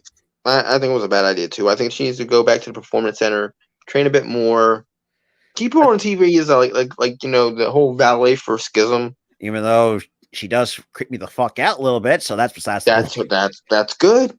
Character work is there. Have her valet for a little bit more. Have her train. Get better at selling. Get better at the moveset. Get better at everything else. We know the mic work is there. The mic work's there. The creep factor's there. Obviously, it's just the wrestling that needs to be. The wrestling needs work. The wrestling. Because she's scratching at the surface. She's right there. She is right there. The character work is there. Creep factor's there. She's right there. I think the only thing she needs is work with wrestling. Oh yeah, absolutely. And Rock, Papa Rock, Papa Rain, whatever I can call you now. Please keep training her. Keep training her. Teach her how to sell, man. Because that's all she needs to be done. It really all that needs to be done is just teach her how to sell. And also she is a little bit sloppy in the ring. Teach her how to wrestle still. And also too, you also got Like coaches. me and Rob are saying, she's scratching at the surface. She's right there at the ceiling. She's right there. Character work is there. Mic work is there. She's creepy as fuck. That's what they needed from her. I think another character I can see, I can relate to a little bit. Thea Hale a little bit when you're too high on fucking coffee. Bro, honestly, she's becoming lovable in my eyes. Oh, definitely. She used to annoy the shit out of me, but she's becoming lovable, bro. It's... Dude, when they made her cry, I legit felt bad. I'm like, shit, bro. Why did you do that for her? Damn it, dude. But... I think there's another guy that I would see, who is, let's be real, another star to make, or that is a potential star maybe another. See, that's the thing. They have to think long term with her, not Yeah, short term. Think long term. because let's be real, because you're gonna have some of these older wrestlers by the time they're done. You gotta have to bring up these new generation of Yeah, superstars, and she's not gonna be ready, and and she's not gonna get over with these bigger crowds. She's not even getting over with the smaller crowds because they think she sucks. and that's a good point too. Like she's doing her own thing, and that's what I think. Yeah, she's not doing the whole second generation thing. She said no. I'm gonna do my own thing. And find I'm not gonna be in the Samoan dynasty shit. I'm doing my own shit. And let's be real, they've been milking that for years. They've been milking that for years. And They're still milking that shit with the bloodline shit. And people are like, "Oh, I'll try her the bloodline." No, no. Let her do her own, let her make her own decision. And there's no make her own choice. She wanted to do this whole creepy horror character thing, which I love. I think completely love the character. And I like the idea though. The idea's there. I love it. It's a great idea. Her being a horror character. And the fact that look at people like shit, I forgot. But seriously though, Ava Raine as a character, fine. And that's what I'm saying, right? Oh, absolutely. She's right there. She's right there. It's just all that needs work is her wrestling. That's it. And like say, and that's the thing too. Like if she can master that, and that'd be a nice long term for her, you know. And here's the thing: we're not dissing her or anything.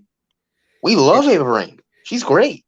It's just the wrestling. It just needs work. Not there. It's not there yet. You got to train her. You got to. She's got to get better. Oh yeah, absolutely. I'm sure over time, with work, she will get better. I mean, I believe in this woman to get better. I'm pushing for her to get better. I mean, she can another guy that as you know, and I think this can be a bit different, a different person. Look at Damon Kemp. Look how a little bit far he's coming along in his wrestling, coming from the Performance Center. You can see the progress. He was bad in the beginning too, and he got better. There, like say, you got potential in your hands down at NXT. No, even look back in the day. Kelly, she was atrocious in the ring. Oh yeah, don't remind me. And then over the years, with more training and getting better, she got better. Yeah, that is. And people love her. And she's still lovable to this day. She's still lovable to this day. And she's when she came back to in 2018 for the first Women's Royal Rumble, she got a pop. Yeah, she got better. Absolutely. I feel like this is the case with Ava Raine. She will get better with time. They just gotta think long term. Gotta think long term. Because I mean, think about it. You know, Seth Rollins, how much longer does he have? Well, I mean, he's still got a lot more tread left, but like I said, I feel like he has a few years left. Guys like Riddle, how much does he have left? Or AJ Styles. Styles, he's in his 40s, and he's in the twilight of his career where it's going to be ending soon. How much time does he have? Like it's look at the women. Look at Asuka. She's in her 40s. How much time does she have? It's crazy enough that she doesn't look like it. She looks 25. It's crazy. But like, and that's a good point by Avikazi. You have to think long term with this new crop of it's a great. It's great. You have to think the long term. I mean, shit. You know, another guy. Yeah, that was actually really nice, and that's the thing. No, I'm good. And that's the thing too with the Iron Sheik, though, man. You know, even though it's shocking, I will admit the fact that it's like, really, yeah. Like at the time, but yeah, I thought The Rock did a really nice tribute video to the Iron Sheik. Yeah, and the Sheik did, I mean, that's damn it. It's kind of true, but let's be real. The Iron Sheik over time, if you look at the 80s wrestling, he actually had a nice legacy, with him and Nikita Volkov. Let's be real. The dude was a phenomenal heel for his time. It's like, the way it is. You can't really take that away from him. But going off of that too, and like I said, the new crop of super or stars. I mean, I could see Tony D. Let's be real, I've been really been digging. Tony D's a star. He's a star. I like the whole segment last week where he was in prison.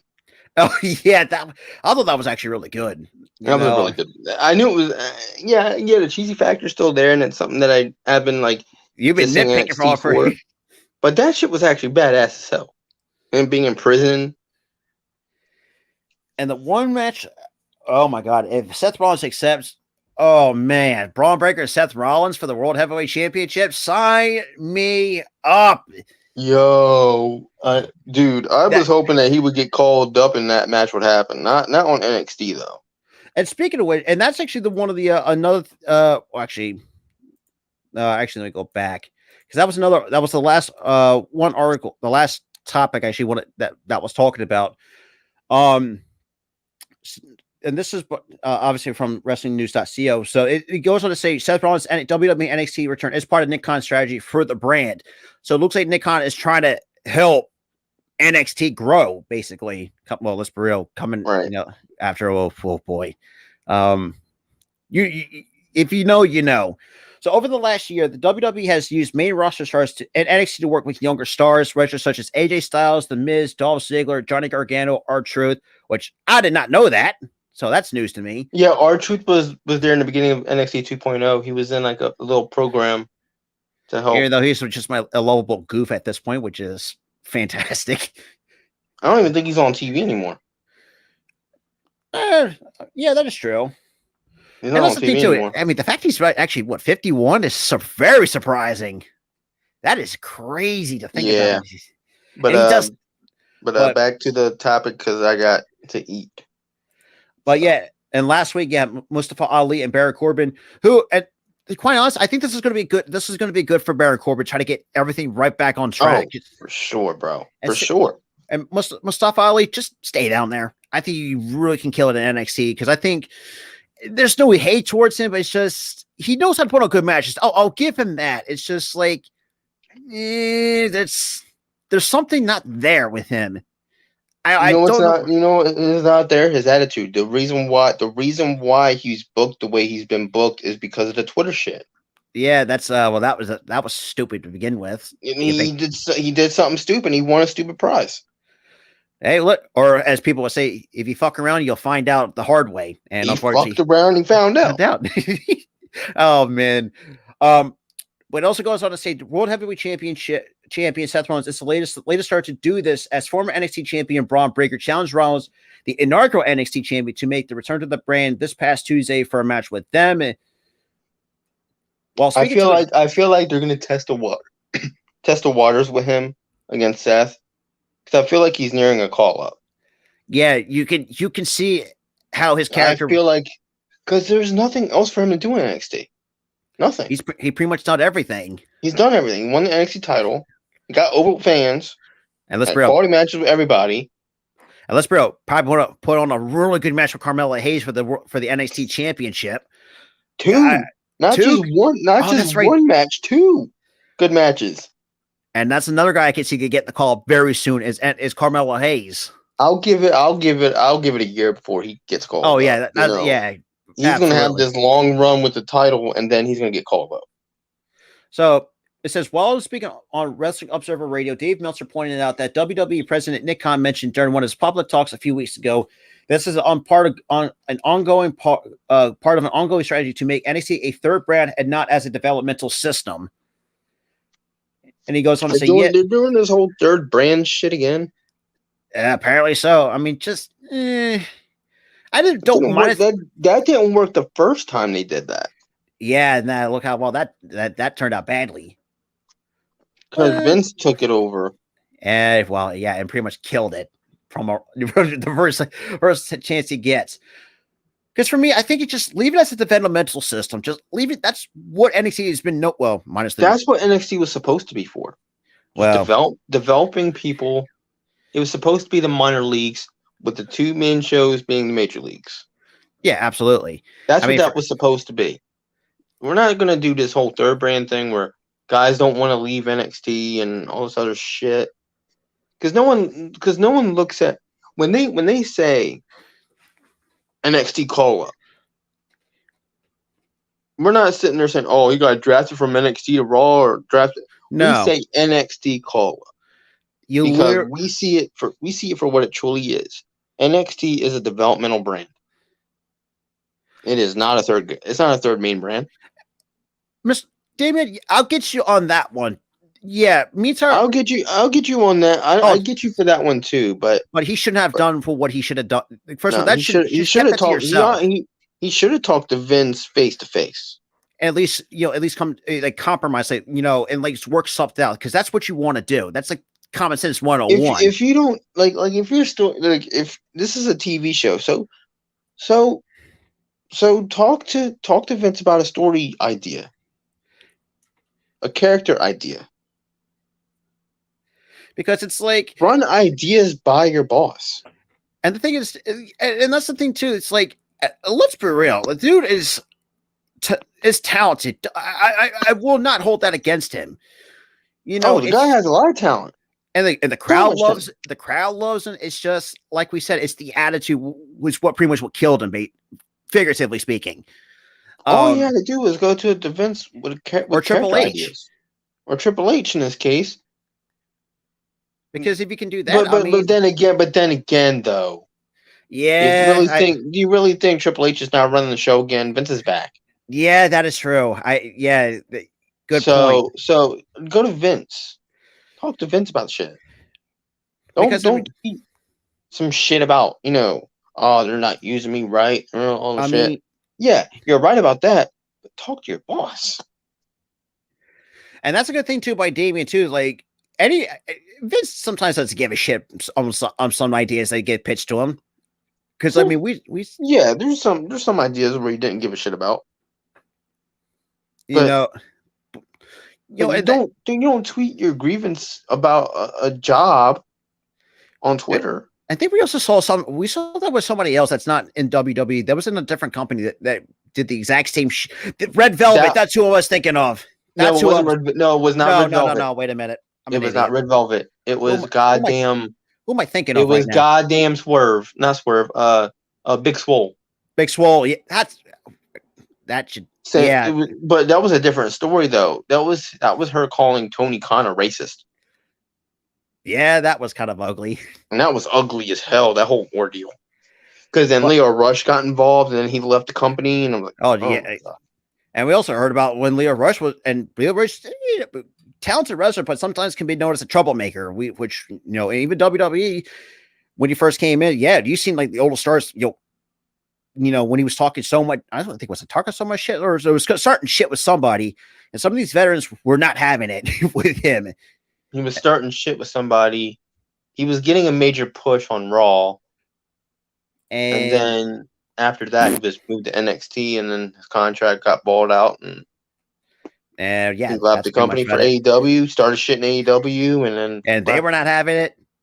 And ever since then, he's been floating around the Indies pretty much. Not really. He signed with New Japan.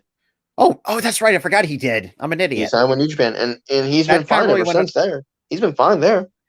That kind of went under the radar for me, to be quite honest. Yeah, that went under the radar for me too until I saw a clip. Oh shit, he's in Japan. I mean, and that's another thing too, and that's why. But that being said, it's been kind of been interesting so far. Like there's some things that what could have been, and they say there's potential, and Avocaz, you brought up the idea of long term, because you got some of these main roster guys like how much the MA leagues 3, 4, 5 good years left before they call the quits. I mean, like you said, NXT should be a developmental brand or system, I should say. And that's sometimes I feel like the company's not understanding, because if you think about it, if you rush a guy or a guy or a woman earlier, too soon from NXT, we saw times that's a recipe for a disaster. Yep. Oh, hang on. I'm trying to think of an instance right now that I can't think of at the top of my head at the moment. Dana Brooke. Yeah. Can we? That was atrocious. Nia Jax is another one. Nia Jax for sure. But I've been seeing. Speaking of Nia Jax, man, she looks. She's doing a lot of in ring training. So I mean, Because she's trying to come back to WWE, which nobody fucking wants her in there. and that's the thing. You Too, hurt- and that was another thing. You too. hurt so many damn women. And also think, and that's another thing too, as well, which I figured out as well. Like, even you're not going to be this also applies to Walter A. At the same time, or Gunther, which look at if you looked at the two pictures of Walter before and after, you told me, and this is why I think why Keith Lee, I will say, couldn't grasp the concept of dropping weight. Because I think Walter realized too. He's like, yeah, I got to drop some of this weight because I know that's going to hurt somebody. And let's be real, the dude's one of the greatest Intercontinental champions of this generation. I don't care what anybody. But hold on. Keith Lee never hurt anybody. I know, but I'm saying because and the whole Nia Jax thing. The problem with her is that she doesn't know the concept between fake punching and real punching. That's true, and also. And that's another thing too, and and also that comes to that's where we talked about this like one show. The fact that he couldn't go. Oh, I know that for sure, Damien. Oh, we all knew that. We knew that for sure, man. He had Triple H by the balls, dude. We know that shit for sure, dude. Because for the first like 6 months, it was all Triple H, and then that last couple months, it was like you knew something shit. This is some Vince shit going on here. We had an inkling that he was trying to weasel his way back between like the 7th and 8th month mark. It's crazy, but Rob, I just got a notification. I saw hitter that. alert. No hitter alert. Damn. Oh shit. But to end this off, though, which has been probably one of the best shows that we've done so far in the show's history. Like we said, if you're not just the WWE, but if you're just a wrestling company in general, think long term with your stars, because if you have like veterans that may have, let's say, 3 good years left before like here's another instance, and I'm not talking WWE here, I'm talking AEW. Look at Jamie Hayter. I absolutely hated her in the beginning because she couldn't wrestle for shit. Months down the line, she started getting better and better and better. And then once AEW saw that she was really good, she was a champ. And so it's unfortunate, right now. I mean, she's hurt. Granted, I mean, I get. I mean, yeah. I mean, the one thing I didn't really like is that, you could have just vacated and just have like a tournament for that. So they fucking embarrassed her ass at the pay-per-view. But then again, though, I think Tony's, or not Tony Storm, or I think Jamie Harris also talked about, like she also hated the idea of someone being an interim women's champion. So like she was not a fond of that idea. So I think Tony Khan realized, it's like, this interim. So I guess so what you're saying is Jamie Hayter thought of this idea. She pretty much, she wanted to drop the belt because like I hate it less, but to have her beaten down and the way that she did. That? Yeah, I mean, it looked. Yeah, I didn't really like that, but the fact. Don't get me wrong. I think Tony Storm, should have had a better run, in my honest opinion, with the women's belt the first time around. Dude, Jade, easy. I'm sorry. I mean, I like the title reign was worse, Bianca or Jade? Jade. Because Jade. I'm not going to say Bianca because she's actually wrestled really good talent.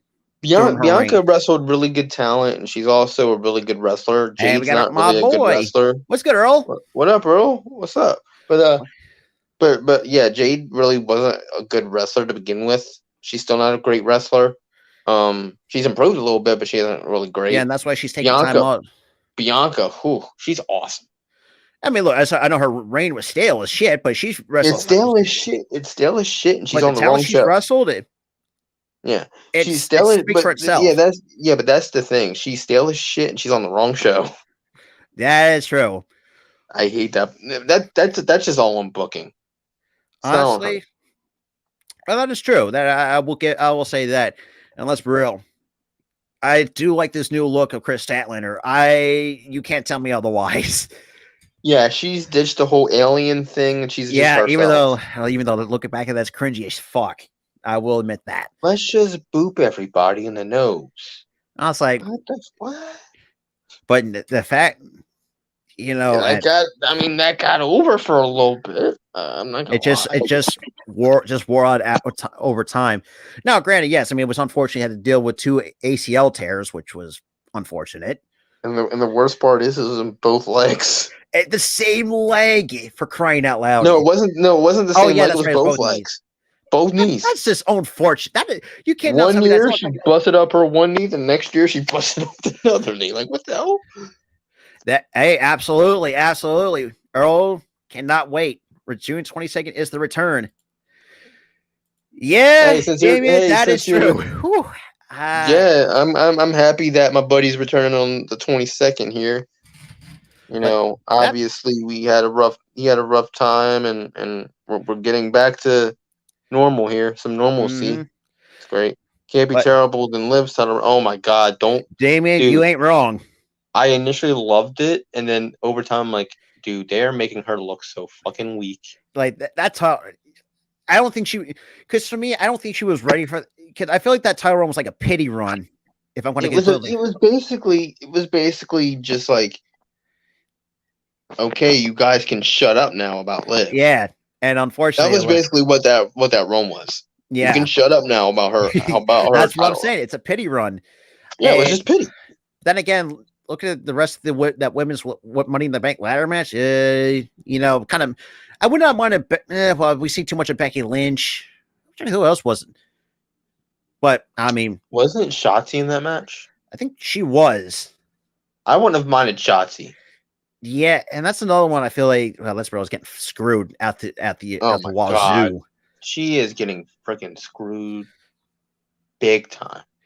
But we'll see what's going on forward. Because, like I said, this is all. But I mean, like I said, when not just in WWE, but you see, I see these young up and coming professional wrestlers, whether you're going to go to AEW, WWE, New Japan, Impact. You got to think long term. That's the biggest key in this in that business, long term. Because like we said, you got guys like AJ Styles, well decorated at the end. That, Damien, we all can agree to that. It's just like it just pretty much. Yeah, and I could see why Vince never really pushed her. There was something there with her that she just kept hitting the ceiling. Like it's like she was getting over, but she's not breaking through the ceiling. She's not breaking through that glass ceiling. Yeah, that's what I'm saying. No, kind of like what and for me, the promos are decent. She has a decent promo work. Better. Could be written better, but in-ring work, it's slightly sloppy. Yeah, it's slightly sloppy. It's and she's not gonna lie. I hate her finisher, the Oblivion. That's just so stupid. I don't like it. In the beginning, it looked cool in the beginning, but then now I'm like, you can see looking finisher. And that's what I'm thinking too. Like, I think she needs. If we're going to do this the right way and have her try to rebuild her from the ground up, send her back down to NXT. Let her develop some more. And what sucks is they rebranded her twice. Yeah, she's in a need for a third rebranding. And that's sad to say. It's sad. Yeah. Also, before we get out of here, I want to actually today, happy 29th birthday to Liv Morgan. Actually, she turns turns 29 today. Sorry, we dissed you a little bit. We didn't mean to diss you. We love you though. I am a fan. I am a fan of Liv. Like, I love her, the character. The wrestler, she's okay, but she's a bit sloppy at times. The character's good. Love the character. Absolutely. But it's the fact that I don't know, man. She's just not breaking through that glass ceiling. Like I said, I think they had to send her back down to NXT for more work. If that's the case, I mean, which merger will last longer? That's a good question, actually. Or PG and Liv, which is the Liv Sports thing. That's for me the WUFC, because right now there's a rift between the PGA side and the Liv Sports side. I don't see any rift between WWE, UFC, and the Endeavor thing. I would just say WWE, UFC because I think they're going to let's make a shit ton of money. Oh yeah, they're going to make a whole mountains of money. Yeah, but that being said, we're going to wrap it up here because we are officially, we are done talking topics and talking wrestling. But man, hopefully some companies will think long term with their rosters, and that's just all we're said. And that's just all we're saying. Thank you, brother. Thank you, Earl. Not a problem. Thank you, Earl. But Tyler, any final thoughts before we get up out of here? Like my buddy said, think long term. Wrestling companies got a lot of expendable talent out there. Ava Rain, please train. Please train more. Mm-hmm. You need a little bit more training. We love you as a character. You got the character down to a T. It's creepy.